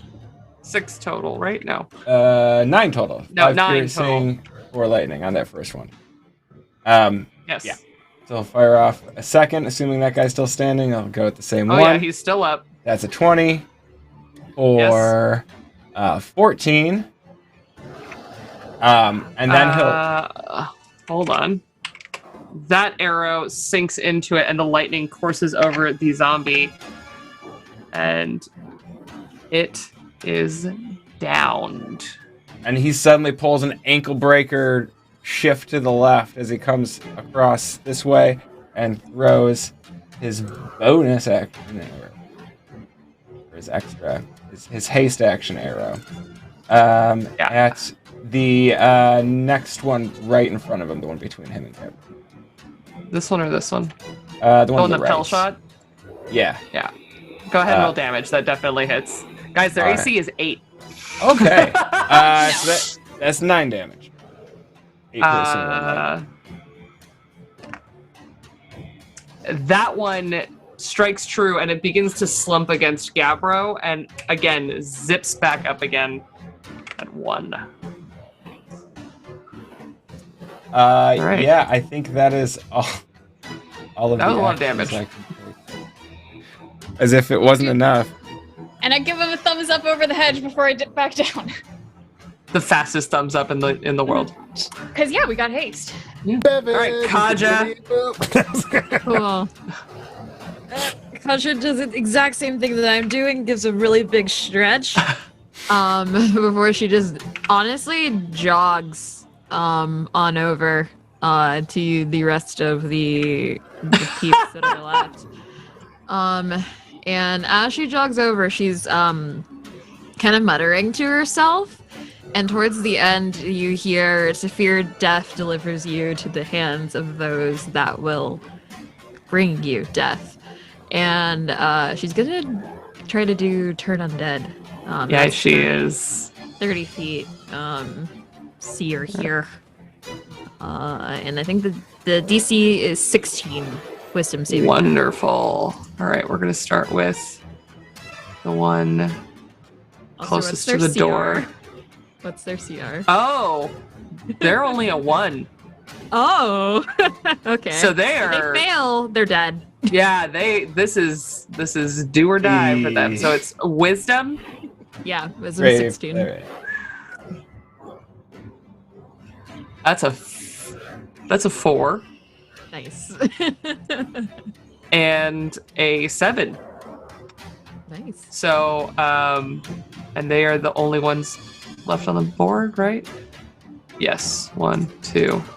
All right, then what does it look like as your voice echoes through the space and these 2 zombies fall? It's very similar to her guiding bolt, where like it's just this splash of like white-ish purple. But it kind of like spirals around the zombie's legs and disintegrates as it goes down. So like they're falling and now they don't have knees, and then they fall and they don't have legs, and it's this crumbling from like the floor up. As they are sent to even the scales of death, the courtyard falls silent. And you all are left with the yawning open door to the magistrates. And that is where we're going to take our break. We'll see you all in 15 minutes for what is inside of the magistrate's home. Now that we've cut. Welcome back to Mercs of Mischief, to the finale of Those Lost. We're going to go around. We're going to talk a little bit about where you can find us on the internet before we go back into the last leg of our journey. We're going to start with Arcady. Hello, I'm Arcady. As you've seen, I play Pell. You can usually find me here because I'm a series regular on the Mercenaries of Mischief, and you can find me next Monday on the finale of Puck's wonderful show, Last Light, where I think things are going to get very, very interesting for me, and I'm very excited. So I'm very much looking forward to next Monday. And the Monday after that, I'm DMing for the first time here in the same Monday night time slot. I'm doing my table flip, so I'm DMing for the first time for a table full of veteran DMs. 2 of who are also on the screen right now. Kai and Puck are going to be players at my table. I'm very excited and very nervous. So yeah, catch me in 2 weeks. Doing a little adventure for the first time. We Oh, are and also otherwise you can find extremely me- excited. Yeah. Otherwise, you can find me on my Twitter or Facebook or Tumblr as Arcady Koshka. Wonderful. Jade. Hey y'all, I'm Jade. I do lots of nerdy stuff, and I'm very busy the next week or so, so bear with me. Tomorrow I had to pull it up, 6:30 Pacific Standard Time, I'll be playing in a Black Panther themed one shot. We're all playing Dora Milaje, and it's for charity, and it has a really stacked cast, including Utahime, who I believe is on the Monday show. And it's just a really, really cool cast and a really cool concept, so please watch. And also charity. And then this weekend, I'll be hosting the Omega Strikers North American Collegiate Tournament. So if you like watching 3v3 hockey soccer things, it's really funny. It's a really fun game. It's also free. So I'll be hosting that. And then next Monday, I'll be going back to my normal show where we're in the middle of a fall festival where we're going goblin wrestling and shooting arrows at things. It's going to be a blast, and that's over on Feywild and Out. And other things, but I'll just say follow my Twitter. Yeah. You should do that. You should also go listen to her episode of Dragon Talk. It's great. Thanks. Fantastic. We're going to go over to Jonathan. That is me. Hi, I'm Jonathan. I'm the producer here, pushing the buttons. Most of the time, the right ones. But sometimes the wrong ones for your viewing pleasure. Hey, it's live. I play Bevan, also he, him. I'm also on the Monday show. Also, am around doing stuff, but, mostly around here. So keep an eye out on my socials. That'll pop up there in a second. And, yeah. Pushing buttons. Thanks for pushing buttons. So good for the show. Anytime. Super appreciate you. DMs out there, if you're looking for a place to want to hang your hat, find someone like Jonathan who will take such good care of you. Thank you, thank you, thank you. Or hit me up. Things run a lot smoother when I'm not trying to play at the same time. So there is that. You should definitely hit him up. Always be kind to your producers, guys. They make the show work. All right. We're going to switch it up because I always make poor Saber go last. So Saber. Catches me off guard. Saber_Sensei on Instagram. And I'm literally just texting DMs over at Dirty 20 Gaming about that charity thing, being like, what time, date, updates? I'm telling them in 2 minutes. And then you're like, Saber, you're next. So Dirty 20 Gaming is typing, but live on the 19th at 6 p.m. Pacific will be when the show is happening. It'll be on Dirty 20 Gaming on Twitch. Just comes through. This just did. And yeah, it's a charity game as well for GSA kiddos, Gender and Sexuality Alliance kids in Canada, and helping them have a really good, awesome time with their friends, live and in person. That's pretty much all I have going on right now. Lots of other little projects that keep getting put on hold due to variety of things, but I'm still loving directing and teaching young ones and running little D&D games with my kids. So yeah, always good to be on here with Mercs. And thanks again, Kai. This has been a really fun game. It's been an absolute pleasure, and I look forward to your GSA game. I actually was the president of my GSA, so that means a lot to see that is happening in conjunction with D&D. Fantastic. And over to Puck. Puck, please plug the thing you do on Mondays. Hello, I am Puck. The thing I do on Mondays is engage in an ancient ritual, first conceived by the ancient ones. It is known as dungeon mastering, and I tell a story about a world that is frozen. I call it the last light, or countdown to last light, for long, and you'll see some of the people that you see here playing in that game. We are going to have our epic conclusion on Monday, so you're going to want to tune in for it. Also, we don't know what rangers are, and I will prove it in 13 minutes with science. And you can watch me prove it in 13 minutes with science Using that in my word. video. I'm gonna fight you. On Puck and Talk. You can fight me in the comments. I encourage it. I need the engagement. I will fight you. I love it. Gimli is a ranged weapon. K-Grams watched it. Thank you all, and check that stuff out. And, watch and like the things. You know what I want. Do it. You make it my Christmas present. All right.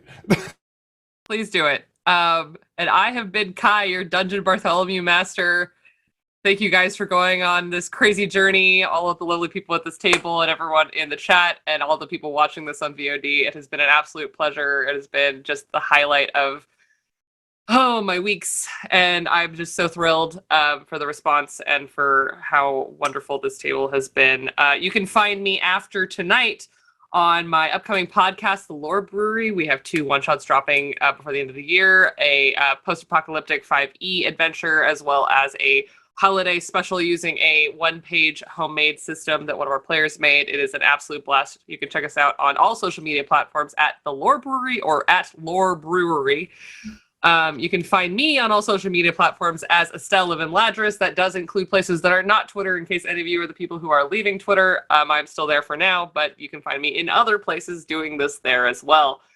And outside of that, you can find me guest spotting, like I suddenly did this week, on Exquisite Corpse in Divine Intervention, playing Listomania, the god of music, who I love very much. You should definitely go check that game out anyways. It is full of wonderful people and incredible guests all the time, and we're all gods, which is a normal thing to do in D&D.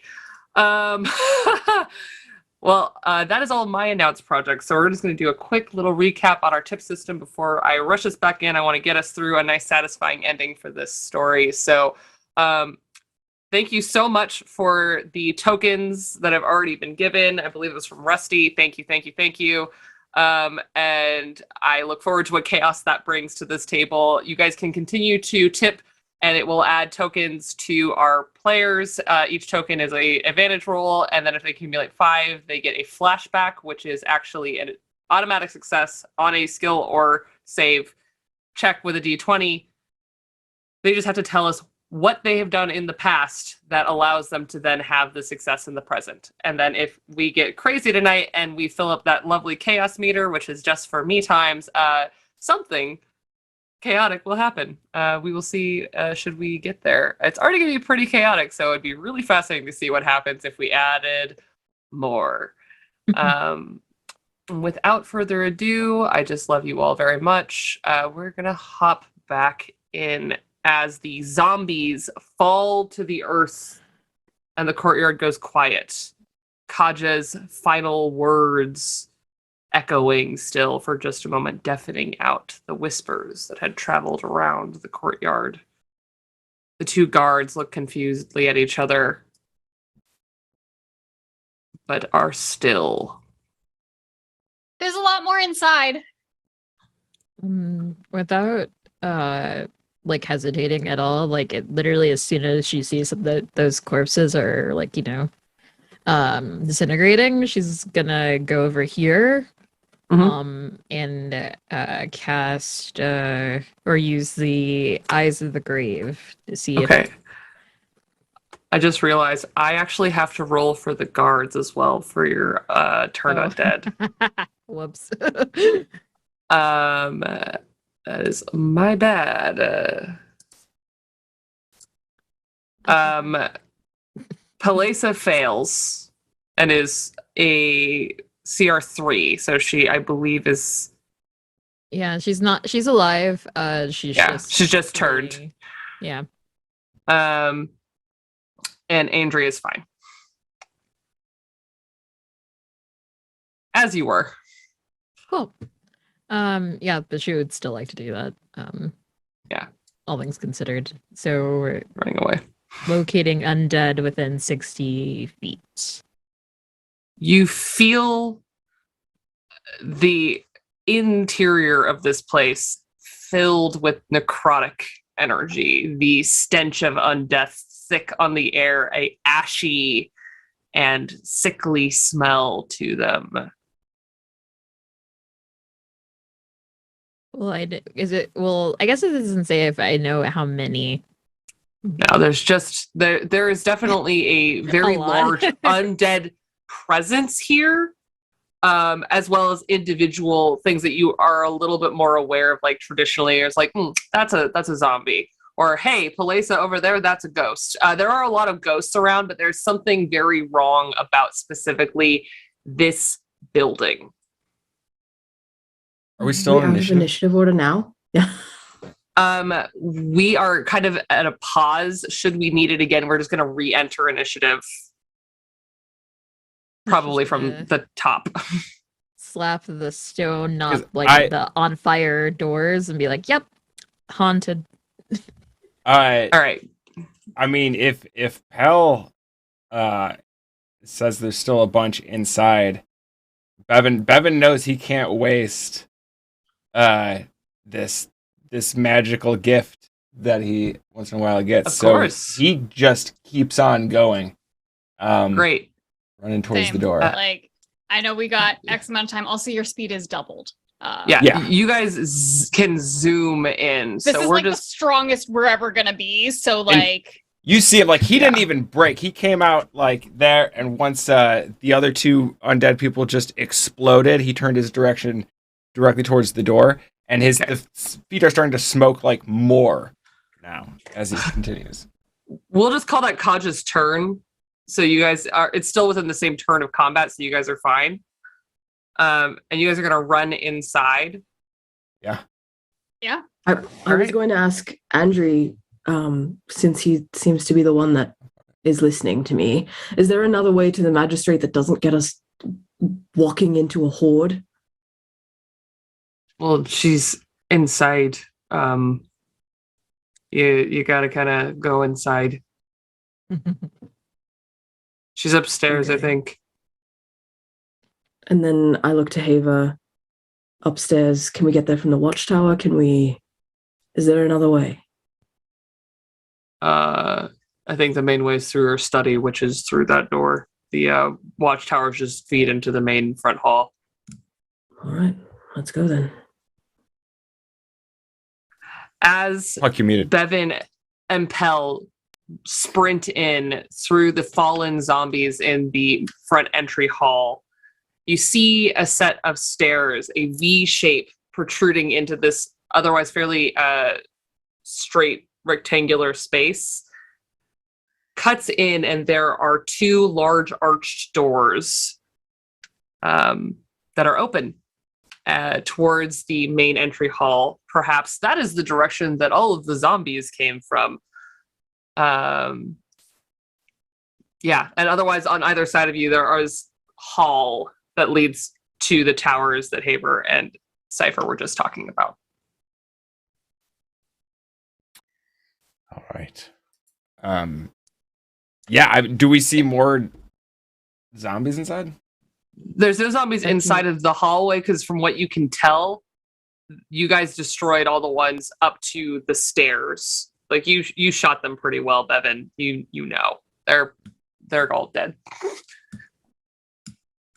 I'm going to go forward with Bevan and check for traps as we go through. Okay, Bevan is sprinting ahead and is very fast. Bevan is at full speed. He's not waiting for checking for traps. Okay. So wait, are we going upstairs or are we going down the hall? Upstairs. So Haver is saying that her study is through the doors past the front entry hall. Okay. Going through the doors. For clarification, since we're now kind of in a theater of the mind moment and still kind of an initiative, what we're going to do, so the front entry hall is empty and is short enough that it's about 40-ish feet. So you could cross it and get into the next room in one round, Bevan and Pell, without breaking a sweat. And I believe Cypher could too. Now, Cypher, technically you are the top of the order. So I'm going to say that you can go first, but Bevan and Pell are going to outrun you very, very promptly. I think I'm just like calling after them. Like, can we stay together, please? I probably would follow Cypher. Okay. Then we are going to Bevan and Pell. I'm assuming you're running forward. Or what's your plan? Yeah, I'm kind of. It kind of depends on what we're seeing here, what we're running into. But The if we're front just entry right now hall looking at is an empty. hall, I mean, if it's empty, then I think we'll kind of wait for regrouping or charge in. I don't know if Pell charges. I'm following Pell at this point. I'd make it to the doorway. I wouldn't go in, Okay. but like I'd make it across the hall. Okay. You get to the doorway and you see inside a lit chamber. You can hear fire crackling and shifting of feet inside. More probably zombies are inside of this room.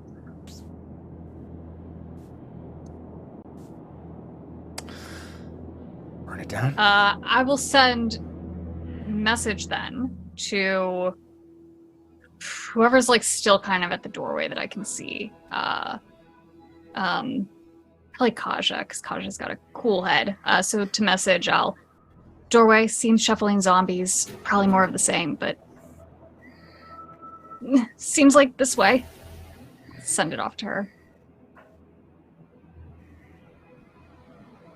I'm obviously not going to keep up, but at least try to make as much lead as I can towards the direction.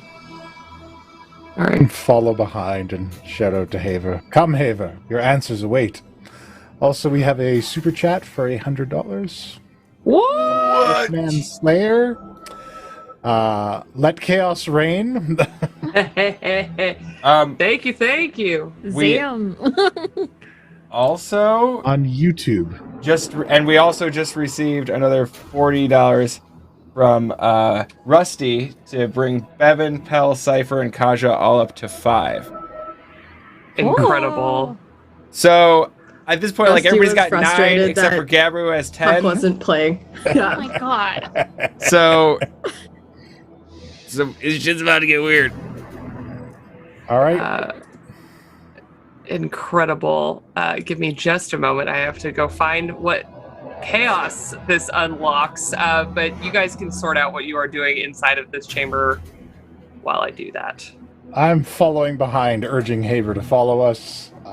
Trying follows to you. catch up to these people. Don't hope these gods are following me. I am your leader. The guards are definitely following you. I have the rod. I have the talking stick. I have a magic conch.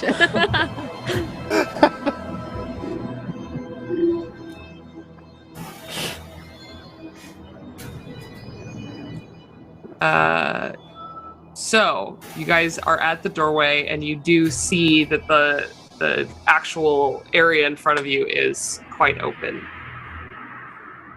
And next to you on the side table, there is an open book, not unlike the one you saw in Kaja's home.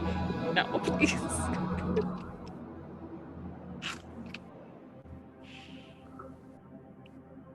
I am definitely going to look at that book. Wonderful.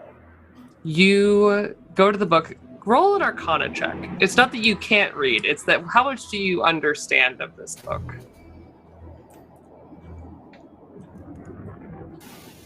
I'm just going to check to see. Oh yes, that concentration spell is definitely gone. I'm going to touch myself. It's guidance. Good for you. Mm-hmm. Arcana. Oh well then. Oh, bud. That's no good. It's a 4. Not even my D4 will help me. I got a natural 4 though. That's good. That's a start. Eight. People around Cypher, you can also see Cypher looking at this book. The book that Kaja had pulled from her shelf, written by someone from this kingdom. It's made in a very similar hand to the one here now. Hey, I've got 9 tokens. Can I roll again? You absolutely Yes, you can. can. Okay, I'm doing that. There you go. Hey, Hey, 16. hey, they got skills. The book before you, written by the same author as the Book of Forbidden Knowledge from Kaj's library, that was there for somewhat unknown reasons. Here and now, you see a bit more about who this author was. A old mage of Bolsenia, knowledgeable in the systems of the meritocracy that ran this kingdom, but most importantly was an old friend of Praskovia Sella, the magistrate. He talks in the book quite a bit about the practices of the arcane and debates that he and Praskovia have had over the years about the ethics of necromancy.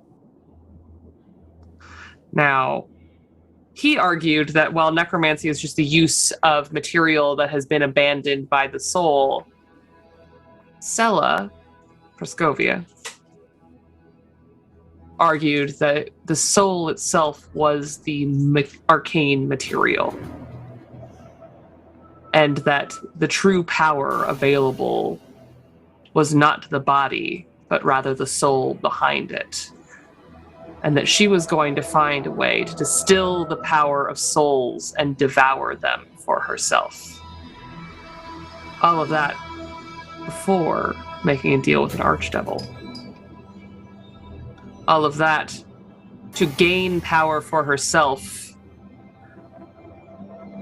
200 years ago, Praskovia Sella ascended to lichdom, according to this book. With the help of the archdevil Murloc, retaining the kingdom of Iza for herself and killing the author of these books, devouring his soul. One would assume.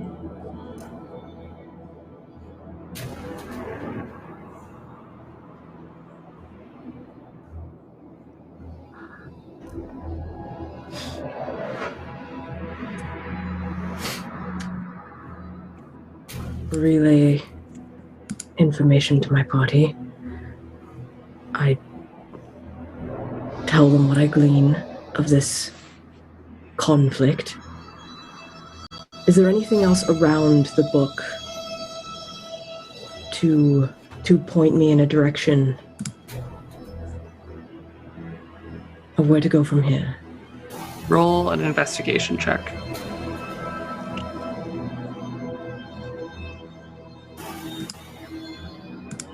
$21.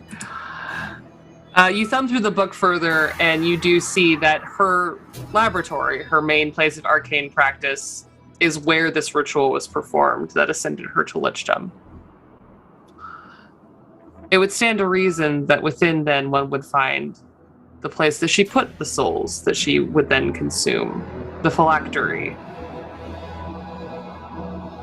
Now, while you yourself are not the most well-versed in liches, this mage made a lifetime of studying the limits of the arcane and the places where even the arcane cannot travel, into divinity, into the hells, etc.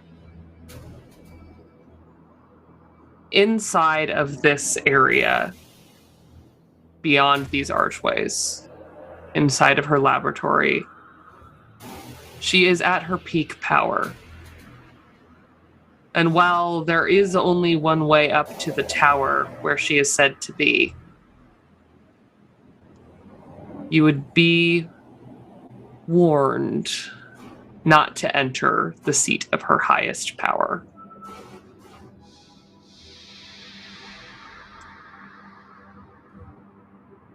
Seeing as the author of this book didn't agree, and we are in a place of many spirits,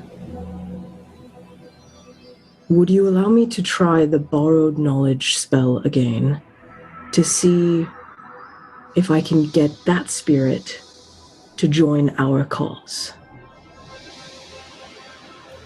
I'll say yes, because it's delicious and you should do it. Okay. Thank you for that funness. I suppose this would be as a skill persuasion? Yes, I'm going to say you should, you can persuade, you can use religious skill, you can, I will say, because I think we had you use a history check before to do this in a similar way. Any of those would be fine. Religion, history, or persuasion. Okay. Oh.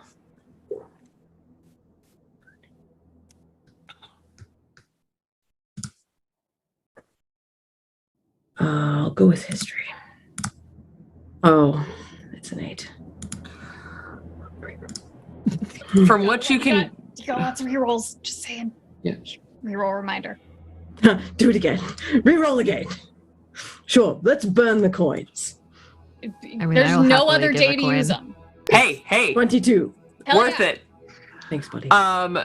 You reach out, and while the spirit of this mage does not answer, there is no spirit there to call upon. One would assume, as you searched deep into the well of spirits in this area, that he is gone. But what you do hear is a young woman, nameless, soft-spoken.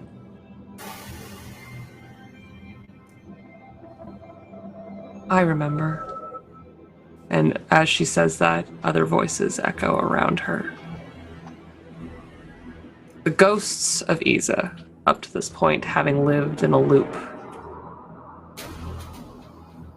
speak through her. I remember her.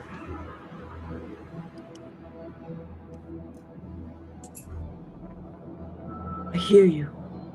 Talk to me, speak to me. Tell me more, join us. Make this right. What would you have us do?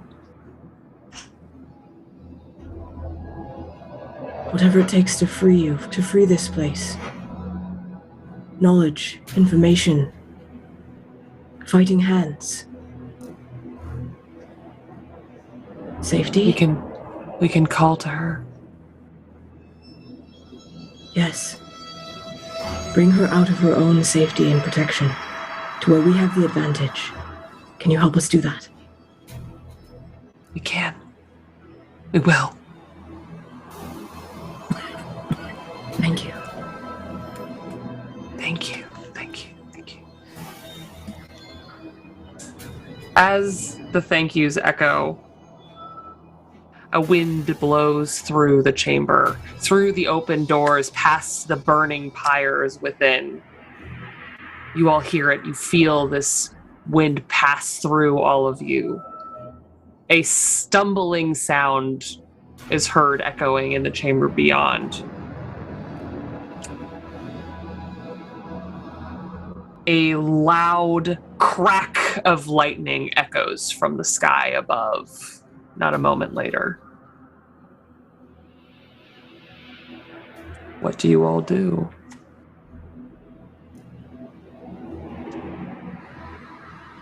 I mean, it's gonna be coming. Are you gonna Are we stand gonna in this sidestep hallway? this horde, or we want to thin those out before she gets here? Well, Cypher just asked the ghost to bring her out, away from her lair. Is there a place for me to hide? In this hall? Yeah, sure.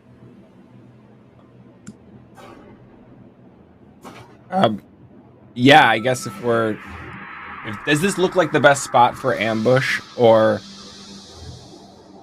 does it look like This spot has a lot of lack of visibility. There are no lit torches or anything in this area. And you do know that there were zombies coming from all four sides in this one spot. We could run. We could run back to where we were, close the doors, and then we're out in the fountain. she'd follow us there. I think that's a wonderful idea.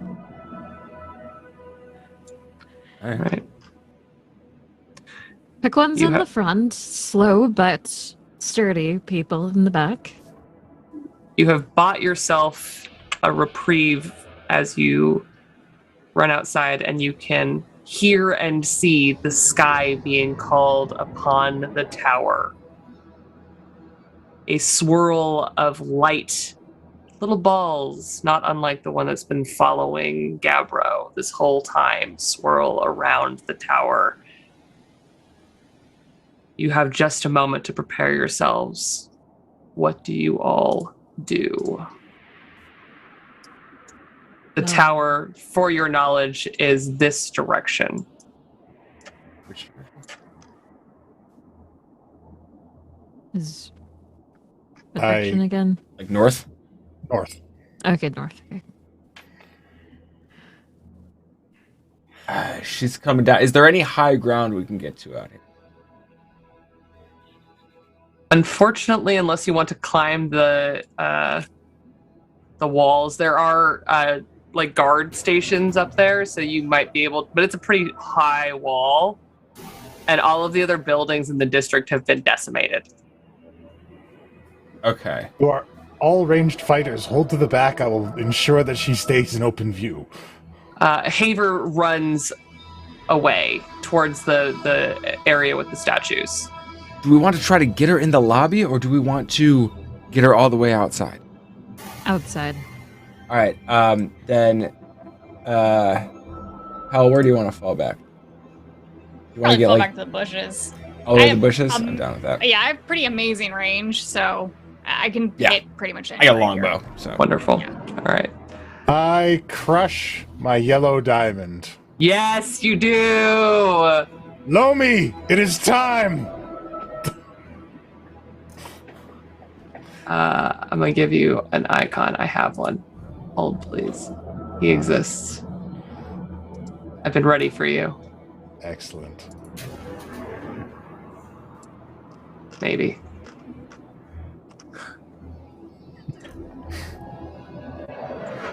What do we see with this?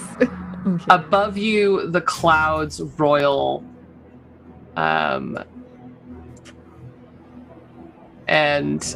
a swarm of lights all spiral aggressively around this tower. The lightning strikes and some of the lights go out. But they continue, and then you see a bright green gem catch the light as a single skull, a floating head with a corporeal looking woman shaped around it, so perhaps not the most actually corporeal being, drifts out from the window of this tower, turn and faces the tower itself and waves hands, and you just see a wave pass through the air of energy, and more lights go out. Proscovia Sella, Fallen Lich, Magistrate of Iza, flies from the high tower as the souls of the damned of Iza chase her away from her lair and away from the waiting zombies. She turns and looks down on all of you. It's you! You did this! And we are going to re-enter initiative. I did mark off 3 rounds for those keeping track at home of how many rounds it has been. So, Pell and Bevan, you have 6 more rounds with the haste spell.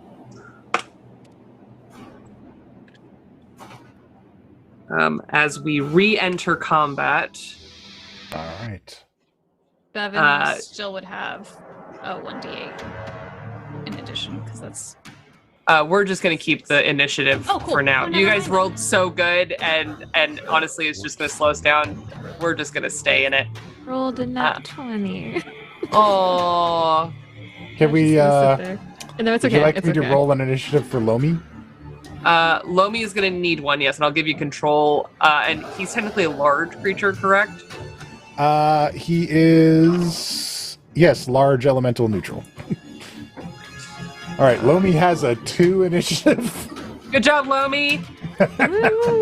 Earth elemental's not known for their amazing initiative. Correct. But boy, can break stuff good. Oh yeah, he's a siege monster. Love him. All right, you should have control of him now. Excellent. Ah, yes, Lomi. And you can put him wherever you broke the gem. That's fine. All right, Lomi is just going to emerge next to me. Great. Love it. All right. Ascending from the tower. Sella is about 60 feet above all of you as she drifts down low enough to yell in your direction. Cypher, start us off. That phrasing actually really caught me off guard. There was a recent nightmare where those words were exactly in my mind. You did this.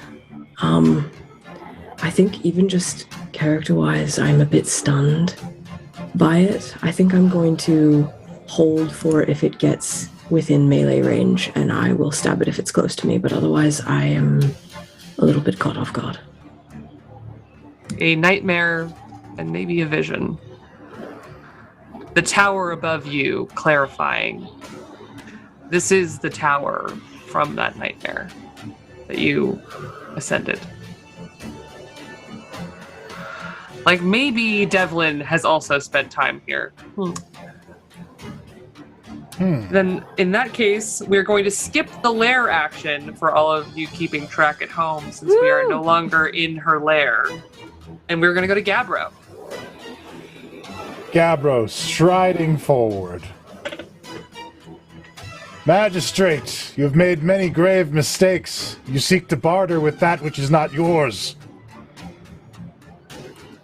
I will show you to whom it truly belongs. And he's going to throw out the old compel duel. Oh, okay. All right. So As it's a a bonus save. action. Yeah. It is a save. It is only a wisdom save 14, so I think for a Demi-Lich it's probably going to be pretty easy, but, you know, he's got to do his thing. It is a 16. Yeah. Worth a try. That'd be pretty amazing. I would really like it if you would fight me. She just laughs and her voice echoes through this space. The voice that you all heard before whispering on the air, controlling the things in this area that should have joined the Earths, but at this point have remained. All right, Okay. Gabbro, what you got? In the face of her mocking laughter. Moonbeam. Big mood. Big mood with the moon. And I cast Moonbeam on her. She's gonna Right. make a Constitution save. You're dead. You ain't got shit for Constitution. It's not. That's a 1. So a searing 5-foot cylinder of moonlight cascades down around her for 20 radiant damage. At a 3rd level spell. All right. Yes, the moonlight pierces through her, and the wave of energy that she had cast off of herself falls away as the light burns over her, and you see that only the skull itself is physical. The rest of her is just an illusion, an elaborate projection for her vanity. How do you like me now? Come a little closer. She will. Hell. Oof. Okay. Let me check the range on something. Okay. I'm going to bonus action call out Algernon. Oh, okay. So my good boy has, I believe, a range of 120, so he should be able to pop up right next to her. I mean, she's 60 feet in the air right now. Oh, in the air. Does that? Yeah. Wait, let me take a quick look at my Hound of Omen. I don't know if he defies flying or not. I may don't have think to he has a mind. fly speed. Does he have to stay on the ground? Or because he's like just a spectral spirit. But does he have a fly speed? I don't know. That's what I'm trying to figure out. He doesn't actually have stats. He goes by direwolf stats, so probably not then. So yeah, he's gonna run. All right. Well, So, yeah, he'll run. You would know forward. better. He'll run forward and harass her underneath her. Okay. I don't mind Algernon, if he's out. a good boy. Uh, Ready for her. Go, Algernon. Yeah, I'll probably just aim a Chaos Bolt at her then. Great. Until she's a little closer. So yeah, I will level 1 Chaos Bolt. Roll 21 to hit. That hits. And it's acid damage for a total of Interesting. 9 because it was crappy damage. You know what though? It does hit her, and you see that she is quite nimble in the air, being just a floating skull. It's not hard, but the acid does sear across it and dull the gem in her eye for Interesting. just a moment. You And I hit her. do have haste still. If she's 60 feet in the air, what's the... Can I hit her with an 80-foot crossbow bolt from here? Yeah, I think so. All right, I'll take a crossbow. Wait, hold on. Yeah, you do Let math me do and tell math. me if I need to move Pythagorean theory. or not, right? 60 Unfortunately, feet. you're already out of range just on the flat distance. Would I need to... Could I move it? Could I move to hit her? You would have. I mean, you could probably get there because you're hasted. So yes, you could move and get in position. You'd have to get for 80 feet. I think you have to be like next to Gabbro.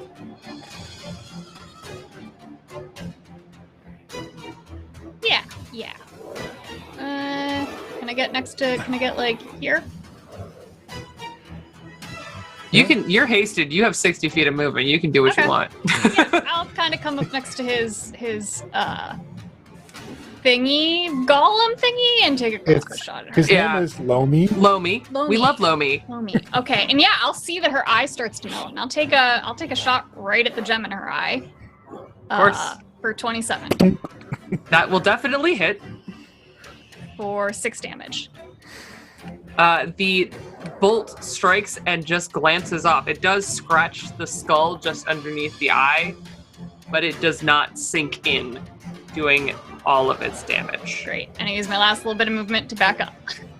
Okay. Goodbye. All right, I'm good. Great. Oh. Bevan, and then Kaja, you're on deck. All right, can we jump over through these bushes? No. All right. Yes, We gotta go we've right. already established you can. They're only Alright, 4 feet go. tall. You could just. Just do the Charge one-handed through. leap and like fly over. Right. They're mostly Um, dead anyways. Like there's not a lot of resistance there. So Bevan jumps over, takes his first shot midair. It looks real cool. Let's see if it looks too cool. 23. Hits. Does that hit? That hits. So that'll be 11 damage on that one. And as he lands, his smoking feet erupt into flame.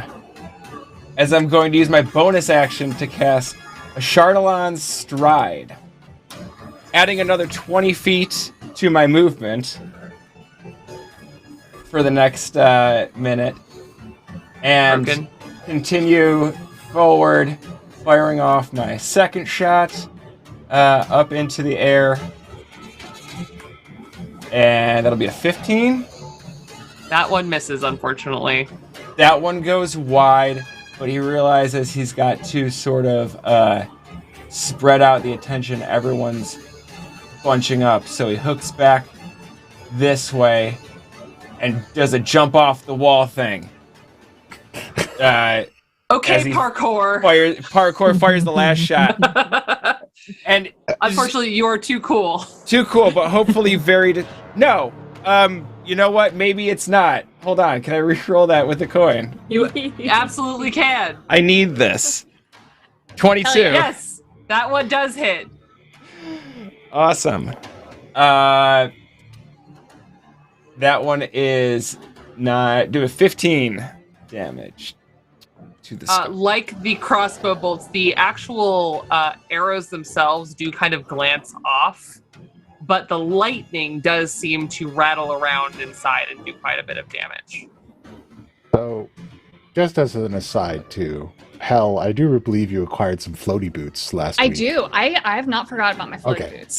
just checking because you're getting. No, there's still a factor. Okay. I know. All right, Bevan, that you? Yeah, I think that's all I got in one turn. Okay, Kaja, let's go. Cool. Kaja sees that everyone else is summoning homies, and it's like, you know what? I want to summon a homie. So she's casting Summon Celestial. Cool. So What kind of celestial do you summon? So Kaja raises her mace, and it kind of is almost like a copy paste, where it kind of looks like it's just another Kaja, and then it kind of forms into like a more masculine and a little bit larger form. So they're clearly related celestial spirits, like the spirit of like Yek, really like Yek family, but it's like copy paste because it's a defender celestial. So I love that. I'm sure I have something for you. cool. And they don't have a cute name though. I'm sorry. You're gonna get one of my other NPCs from another game because he's great. Yeah. All right. So that's my action, and then if they're sharing my Yeah, then they get to go, yeah. and you have So, control over him now. Cool. And then the Legek spirit is going to. What is the flying? It's just gonna try and get as close as possible. So I think it's gonna still be within 20 feet, so it won't be able to attack, but it's gonna fly 40 feet yonder Okay. towards the wherever the lich went. Great. Can't see. Over, yeah. So By Algernon. Look for the Yeah. big dog. There you go. And I'm marking the height, just so you know, in roll Perfect. 20. So you should be able to see that because you have control over him. If not, I'll just keep adding it. I see it. Great. Now it is Haver's turn. Haver, who ran very far away. If you could see him, you would see him wince and begin to tremble for a moment. But he shakes his head and steps out and draws his bow. And is going to travel out into the middle of the garden with his bow drawn. And is going to point and turn his finger as small spirit lights form around her and stick to the head itself, casting Hunter's Mark on her. He is going to shoot her, because this is what he does. He only has so many skills, you guys. Shoot. And that is not going to hit, unfortunately, at a 16. And his second shot is worse. It was almost a natural 20. It's okay, bud. You tried so hard. Can All I right. give Haver a coin? If you want to, you're welcome to. I think it would be a cool hit. I want to give him a coin. Okay. That is not better, unfortunately. Darn it. Haver, Roll. We you have give one job. Haver 5 coins. Haver's tried his best. Haver flashback. But now, it is Proscovia Sella, her turn, as she descends a little lower, laughing as she does, the skull moving more than the spectral body around her. You Is she in come attack range? to my home. I earned this domain and you would disrupt it. And she is going to move closer, and she will be within attack range for your Celestial in just a moment. And she is going to let out a blood-curdling screech. Oh no. And as she gets lower, she's going to move actually past the celestial and be about 30 feet over here. I'm trying to do math. Okay. Math is bad, guys. Why do we do it? I don't know. She moves fairly quickly down and is going to screech, and I need Gabbro, Lomi. If I don't think Algernon makes a save, right? Algernon just is, right? Oh, it's up to you. It's up to you. I'm gonna say no, because Algeron's just kind of a spectral boy doing his best. Yeah. Boy. The Celestial and God, Andrew, you're gonna fail this. I don't think Pell is close enough. Okay, all of those, I need you to make a Constitution save. All right. Well, Lomi and I have +2 on our saves, but nobody else stood next to us. If the Celestial gets a 22. Oh yeah, okay. Very Celestial's fine.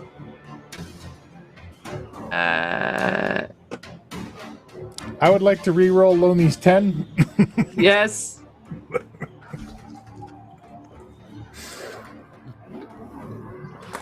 All right. I think you can do better than that. Come on, Lomi. I summoned you all the way from the elemental plane. That's better. Good boy. There we go. Okay. Good boy, Lomi. That's a And- 23 for him. Gabbro, how did you do? I got.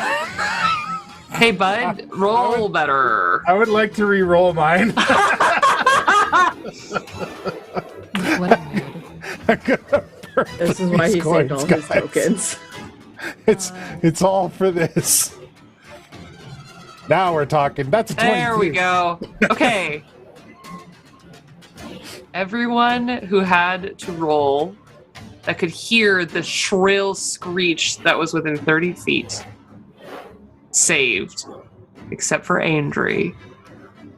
The screech dissipating their form instantly.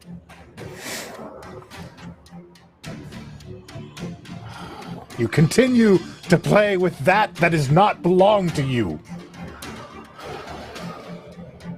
Palesa did not make a save. Palesa was hiding in the corner there. I almost forgot her. Palesa is also gone. These are not your playthings. These are gifts. Given to each individual, not to be used as your currency. A gift for me. I own every soul in this kingdom. They were never yours. And as she speaks, ash falls out of her mouth, and you see plainly as she gets closer what she truly is. A decayed, once high form who let time get away from her. And she is losing her form even as you all speak. With the guards gone, it is... Oh wait, yes, we do have our friend. Yes, please. Hit stuff. Please hit stuff. Cool. Let's see. Okay. Wait, really? Sorry, the block went away. But I believe it's +5, so that's 20 to hit. That hits. Okay. Sorry, I had to scroll down to the bottom. You're fine. Bet. Okay, so since it's defender, it's gonna make the melee attack for 20 to hit.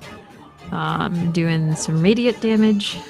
So let's see how much damage it does. That'd be 9 plus. Really need to make this easier. 9 plus 3 plus 5. 17. 17. So Oh, I got it right. Nice. So it just And it's radiant. yes, and it's radiant. So I guess I'm imagining it like as she's doing her little like villain like float, she gets like knocked like on like her like back on the way towards her screech. So she's like, I think it's like hit in the back a little bit. But it continues. The blade slices through the spectral form, but also knocks the skull out of it, leaving a faceless spectral shape for just a moment before the head rights itself back into place. Yep. I will make you all regret the day that you came to my city. Moloch will claim what is also his. Moloch will join you shortly.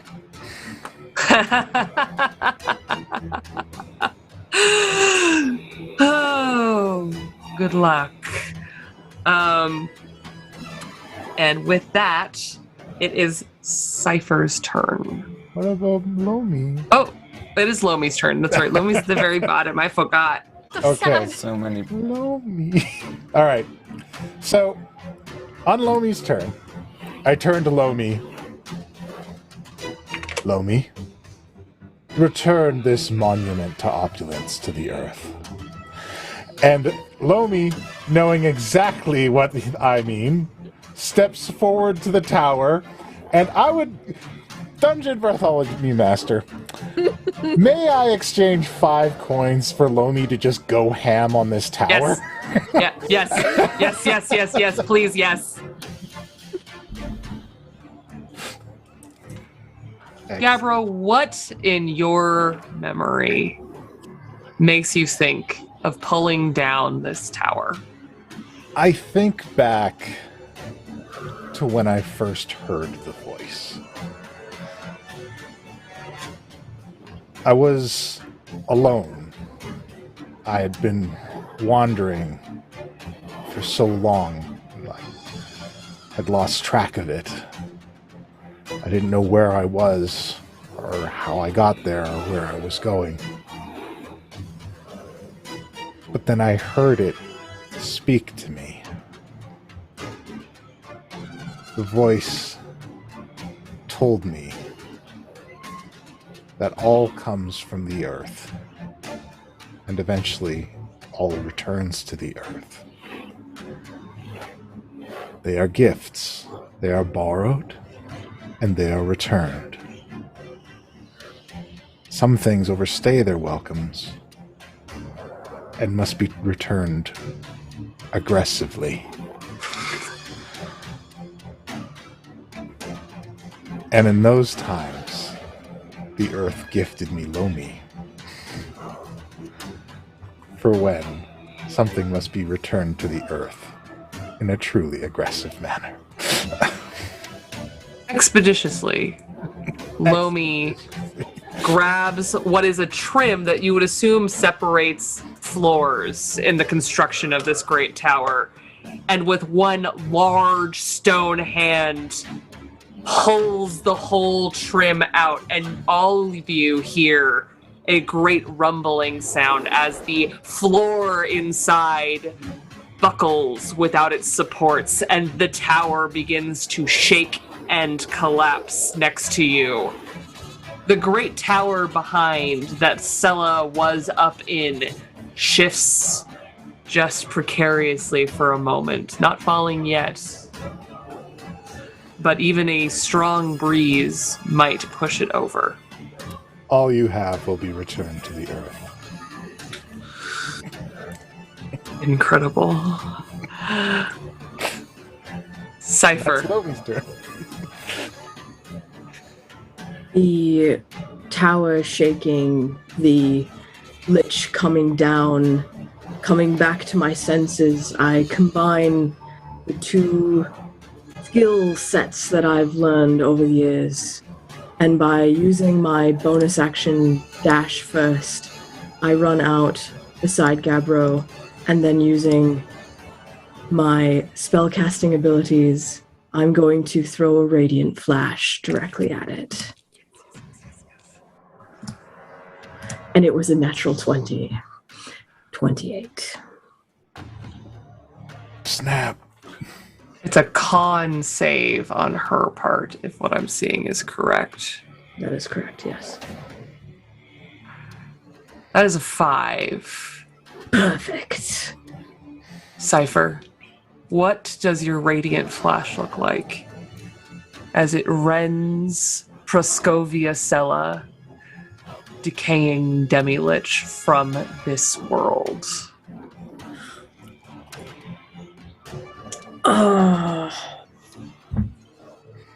It looks like you'd expect it to be white light, but if light could be black, it is.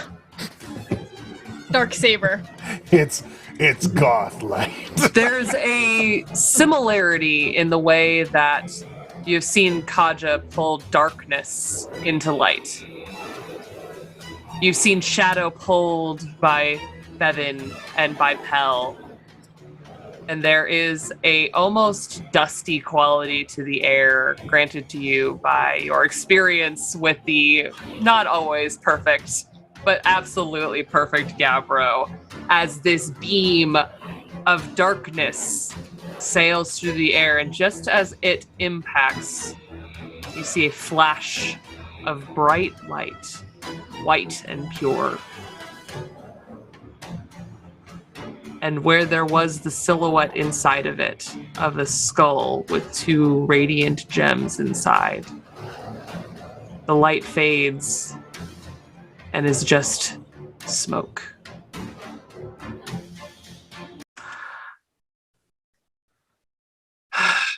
You see a master in the hells. Tell him we'll be waiting.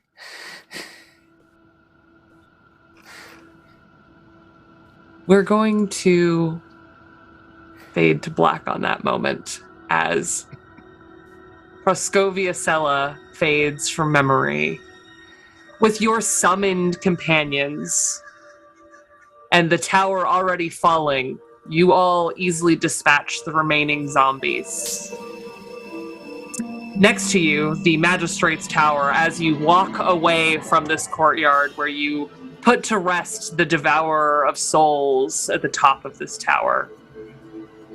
Your companions that have such a limited time begin to vanish back to their home realms. The zombies are gone. And those of you attuned with the undead feel a quiet wash over Isa.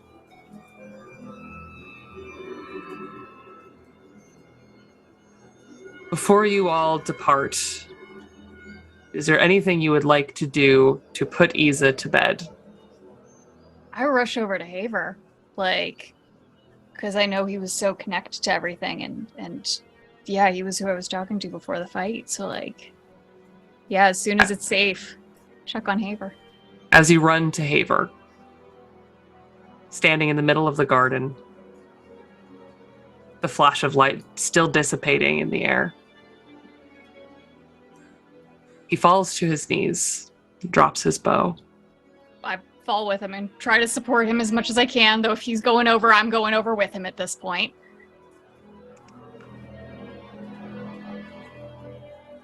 As the smoke fades, the light of life behind Haver's eyes begins to dwindle. His skin turns to match the rest of the scar across his face, the green fading into dust. As he fades. Top of the hill among the trees, right? Please. Thanks. Thank you.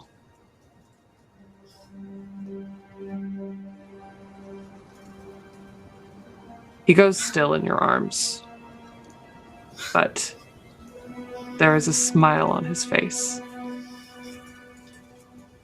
Revenants, as you know, as you have been told, are not meant to stay for long. Though he was engineered by this demi-lich, possibly at the end of her power,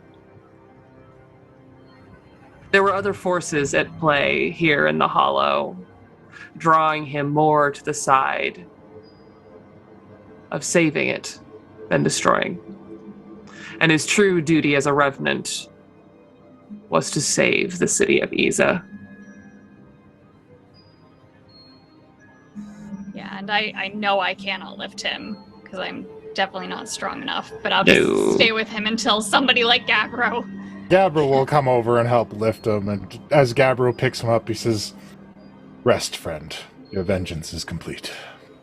He said he'd like to be at the top of the hills among the trees. I think he can help with that, right? Yes, I'm quite adept at making holes. Great. I'll join them on the walk up there, and as I do, I'm going to take a peek into the ethereal.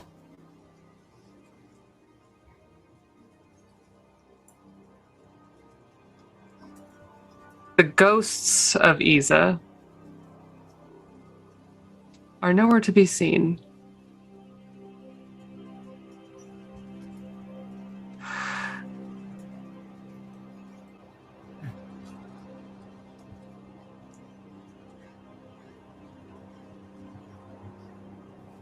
The walk up the hill is quiet, peaceful. The clouds are still overhead, and the world still has a bit of a stench to it. Not all ills of the Hollow have been healed. But on your way out, there is no sign of the speaker of the lost of the city of Isa. The specters that danced at the corners of your vision seem to be gone. It is not hard to find the grove that Haber spoke of. It has remained, though some of the trees maybe could use some care.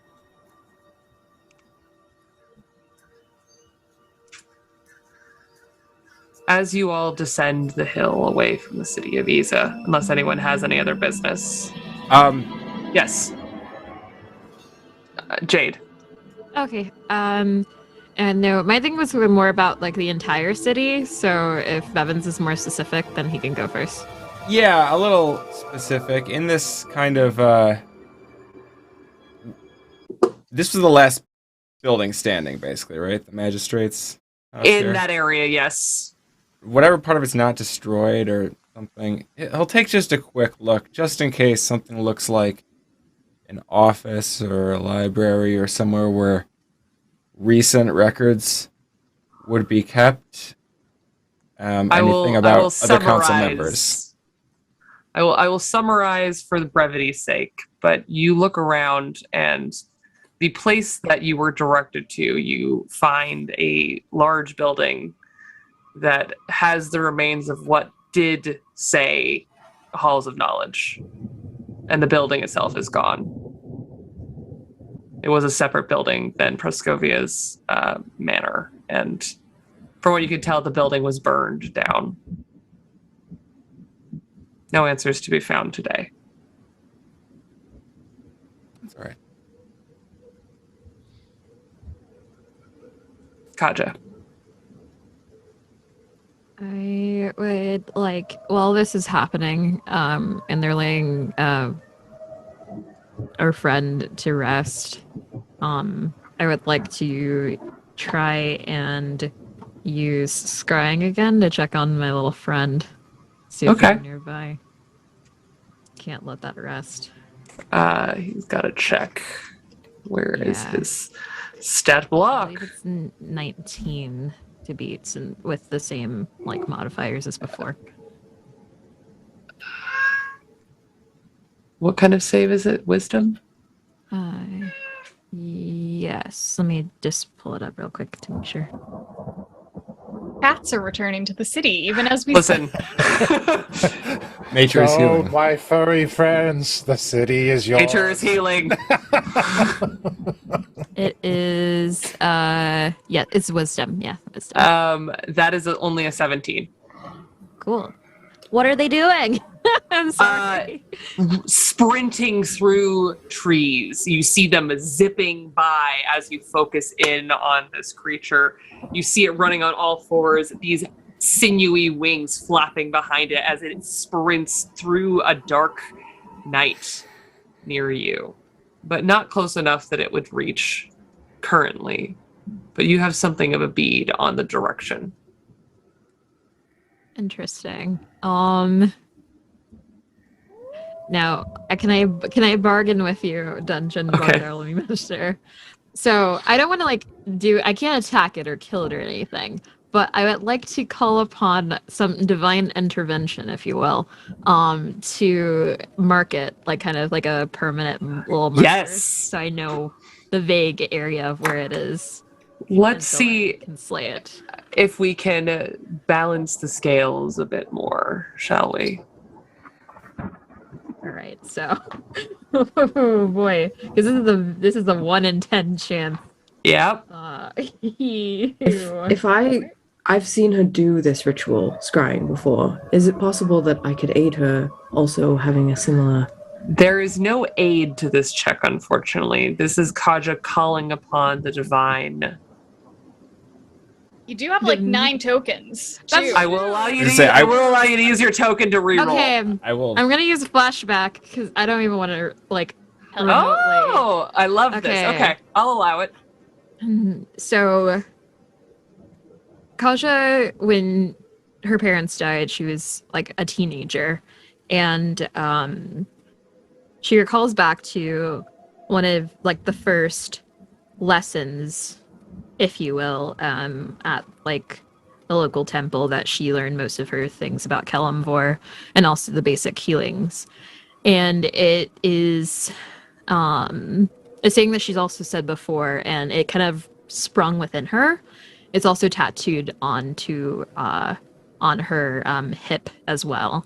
And she kind of like has that mantra, and that's what keeps her going and keeps her like focused on this being. And it's die with dignity, neither raging nor seeking to embrace undeath. To fear death delivers you into the hands of those that bring death down upon you. So that is kind of that tattoo kind of like glows a little bit and kind of gives her the extra oomph that she needs to hopefully mark her target. You feel these words that have been not only marked on your body, but marked on your heart. It's something you carry with you, even if that wasn't physical. The creature, as you're scrying, stops cold, having been in a full sprint, and looks frantically around for just a moment, not locking eyes with anything in particular. And the panic carries it forward again, and it goes back to sprinting, like something might have startled it for just a moment. You now have a bead that you can follow whenever to find it. All right. Then, after you all lay Haver to rest, Thatch greets you on the road as you all descend the hill from Isa. He offers you safe haven again and begs for tales of what happened inside of the city of ghosts. Circo sits nearby as well and listens intently, breathing heavily, while he is pet and beloved. Gabbro, I know you had a plan, should you succeed. And so here I will allow you to possibly close the curtain for now, if that is still your wish. It is my wish. I will, once we are finished at Thatch's, once everybody's ready to go on their way, I will say my goodbyes to everyone, say that I have elected to stay here and help Thatch heal this land. But I do say to Kaja, because I know she is hunting these devils as well. Kaja, when you find them, you know where to find me. Of course. I will gladly take up my mace once more. I'm not giving it back. Its purpose has not yet been fulfilled here. I will start making my excuses now. Tell them it's hard at work in a distant land. If you don't mind, I'd be interested in getting a bit of adventure myself. And we could use a sturdy hound. Circo's a good boy. He might not be fit for fighting that much, but we'll see. But if you wouldn't mind, I'd like to do it in trade for a favor.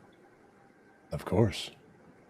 And Thatch produces a pouch, which is actually wrapped in birch and tied with a string.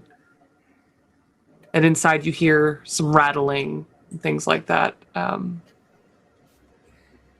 If you wouldn't mind just taking this somewhere that sees the sun and burying it, it would mean a lot to me. Very well. It shall be done.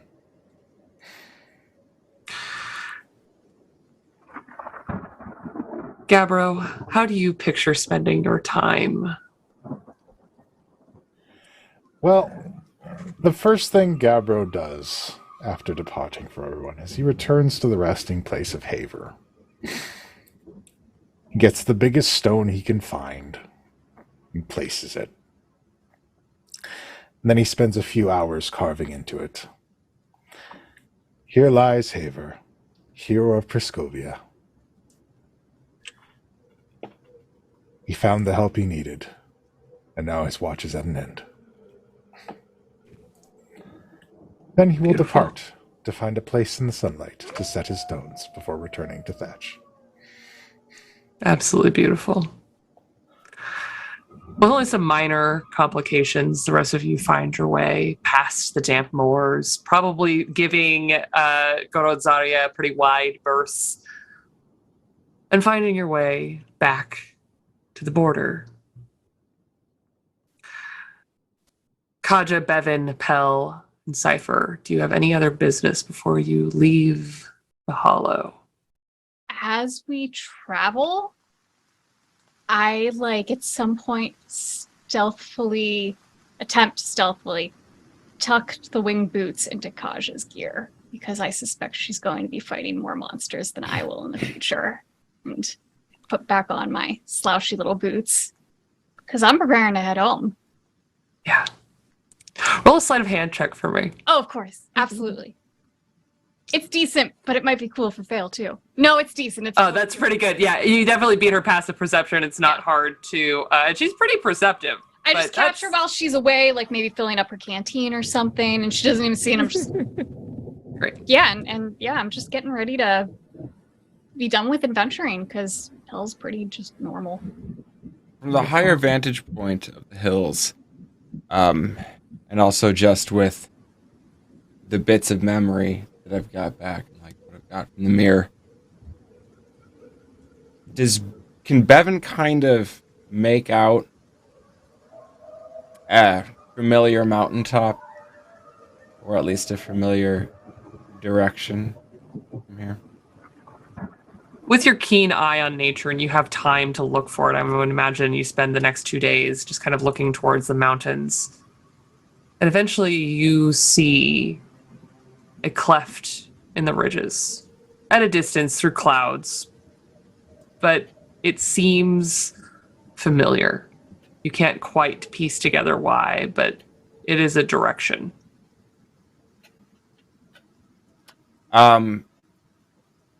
I think at one point when it starts to kind of click, I grab Pell.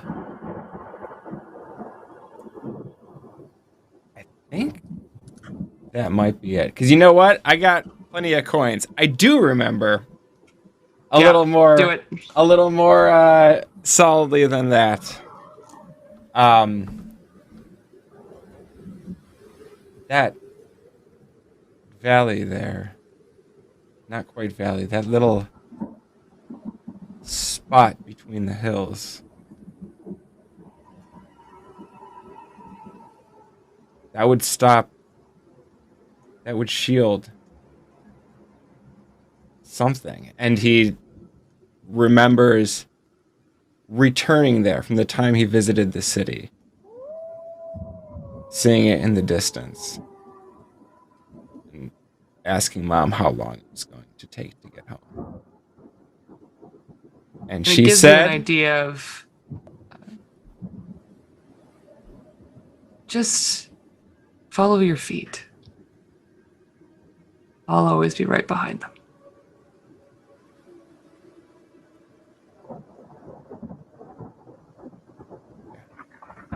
Go. I mean, we should probably like go home first, but then we can go "Yeah, I've got it. I still home gotta, second. well, we got to return this, right?" And point at the All bow. right. So, I mean, we've got. So, well, I don't know. I feel like I've got some things to finish up, but I don't. If you want company. I always want company. Okay.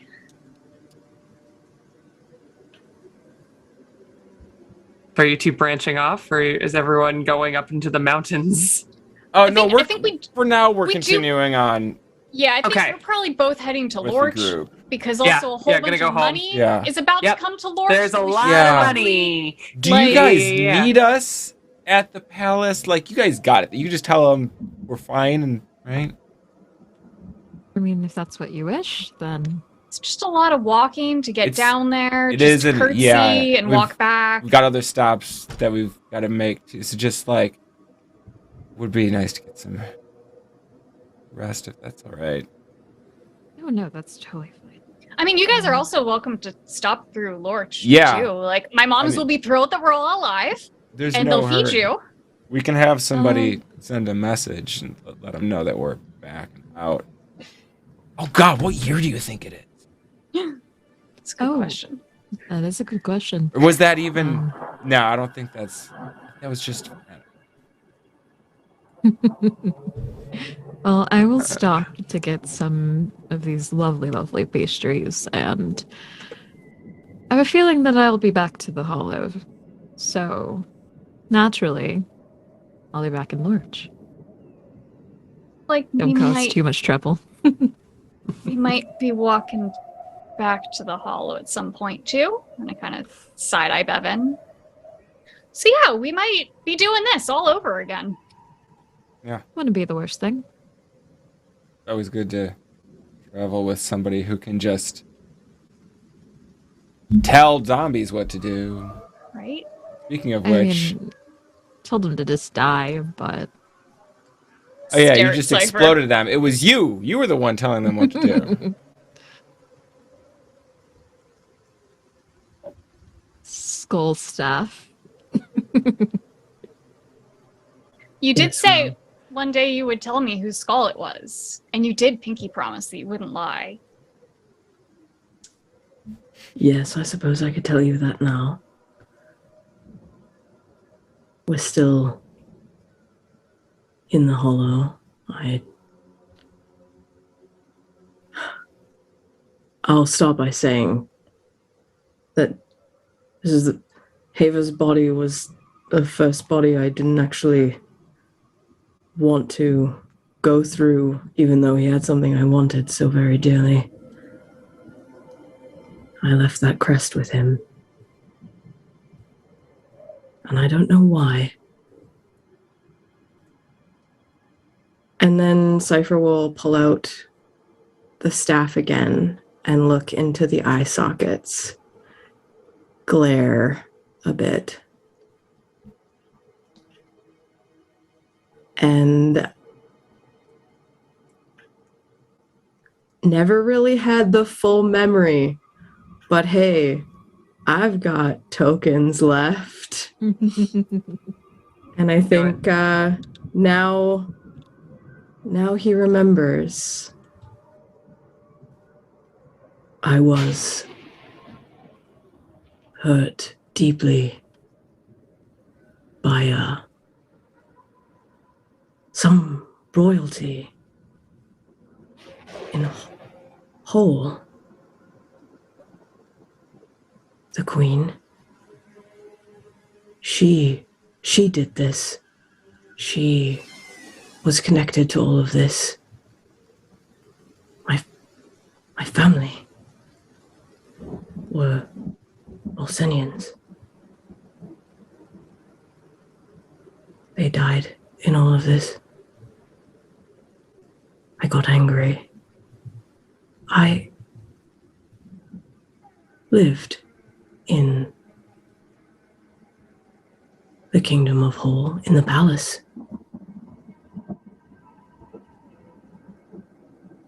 I knew she did it.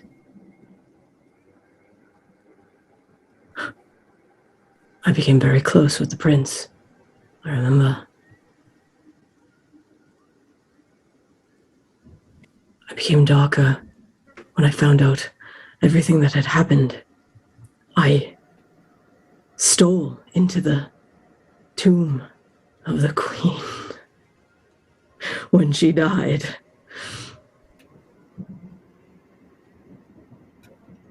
I took her skull, and I use it now to take control of anyone who may dare to do anything evil like this again.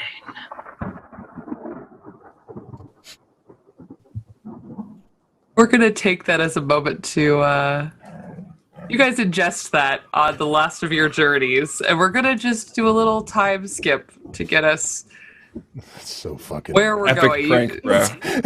It's the best. Yeah, Incredible. we're laughing, but I think everybody else is just like, Yeah. I think Kasha will just like knock on the skull, be like, "Hey, Grandma, fuck you." Yeah, A ring of middle fingers. yeah, incredible. crown of fuck you. So now, knowing full well that Cypher is traveling with the skull of Queen Alonia, contemporary to at least Bevan's mother, and probably related pretty directly to Kaja. Yeah. Kaja, do you have anything you would like to wrap up besides trying to convince the kings about the scepter maybe staying in the hollow?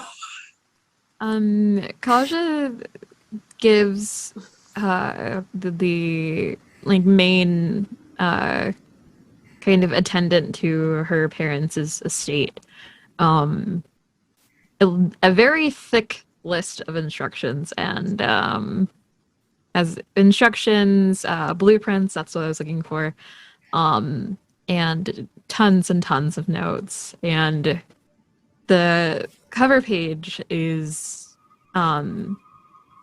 hospitals for the Kingdom of Hole. And dude, that was what would be in our package had she been perished. Luckily, she did not. So all of her money that she made from the journey will be going into trying to build hospitals around the kingdom in all places, with the first now being large. The insistence from the construction and your assistant, the Lionheart Hospital.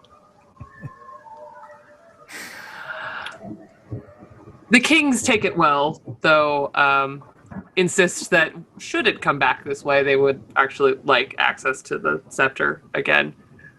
But we're going to... You're welcome to go try to take it. Right? Good What luck. are they gonna do? We're going to draw back a little. In the capital city of Tearhaven, on a day otherwise unremarkable in the eyes of the citizenry, the sky opened.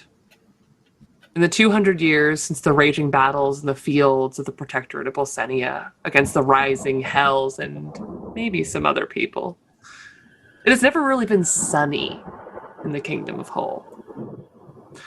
A bright beam glistens off of the gold-tipped spires, which are adorned with the banner of the winged scales resting on powerful warhammer, the Crest of Tyr. As the clouds roll away for a moment, the whole city looks upwards to the light. To the surprise of at least a few that know, it would appear that the most unexpected thing can emerge from the hollow. Change. Thank you all for joining us for this tale of those lost with this incredible cast, with these beautiful characters. It has been an absolute pleasure. We're going to go around. We're going to say our sign-offs. But thank you all. Maybe we'll tiptoe this way again one day. Starting with Arcady. Hello, I'm Arcady. You can find me over my Twitter or Facebook or Tumblr, which is Arcady Koshka. I've played Pell, who's wonderful and would be willing to tiptoe around anyone's adventure because she has no mysteries of her own, so she will happily tag along to anyone's. But yeah, it's been lovely to play with everyone. Jade. Y'all, I'm Jade. You can find me pretty much everywhere as Jade Valkyrie. And except for here, it's just Jade Valkyrie with the 3 at the end instead of an E, which is really tragic. But I'm doing a lot of nerdy stuff, so just follow it and tune in if you like it. Jonathan. That's me. I'm Jonathan. I'm the producer here. It's been fun pushing buttons for y'all. Thank you, everyone, for watching. Yeah, we have the last episode of our other show on Monday, and then it's kind of winter hiatus time. And you'll want to make sure you're following all of our socials and stuff to see what's coming next on the channel. With that hand motion, Puck. Announcements! I have been Gabbro Scoria, awaiting deep in the hollow, healing the earth, and watchfully looking for those who seek to imbalance the cycle once more.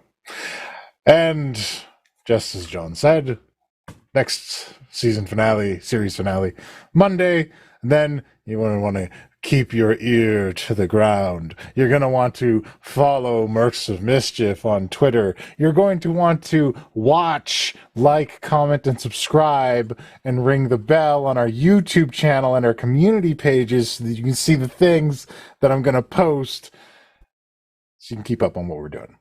And that is your winter homework. Can I just congratulate you on the phrase, watchfully looking for those who seek? Yeah. I love. Put that on a t-shirt. I love. All right, Saber, take us home. I still have to go after you, so you're not ending. Okay, great, good. Phew. But taking the lead is something that I do occasionally on some shows called Talkbacks. And we're still working out some details there, but we would love to do a talkback of this show. I'd love to host that with these fine folks and talk about everything that happened over these last 10 episodes. It was just an absolute blast and appreciate everything. And so I'm actually going to turn it back to you to take it home. Kai, thank you so much.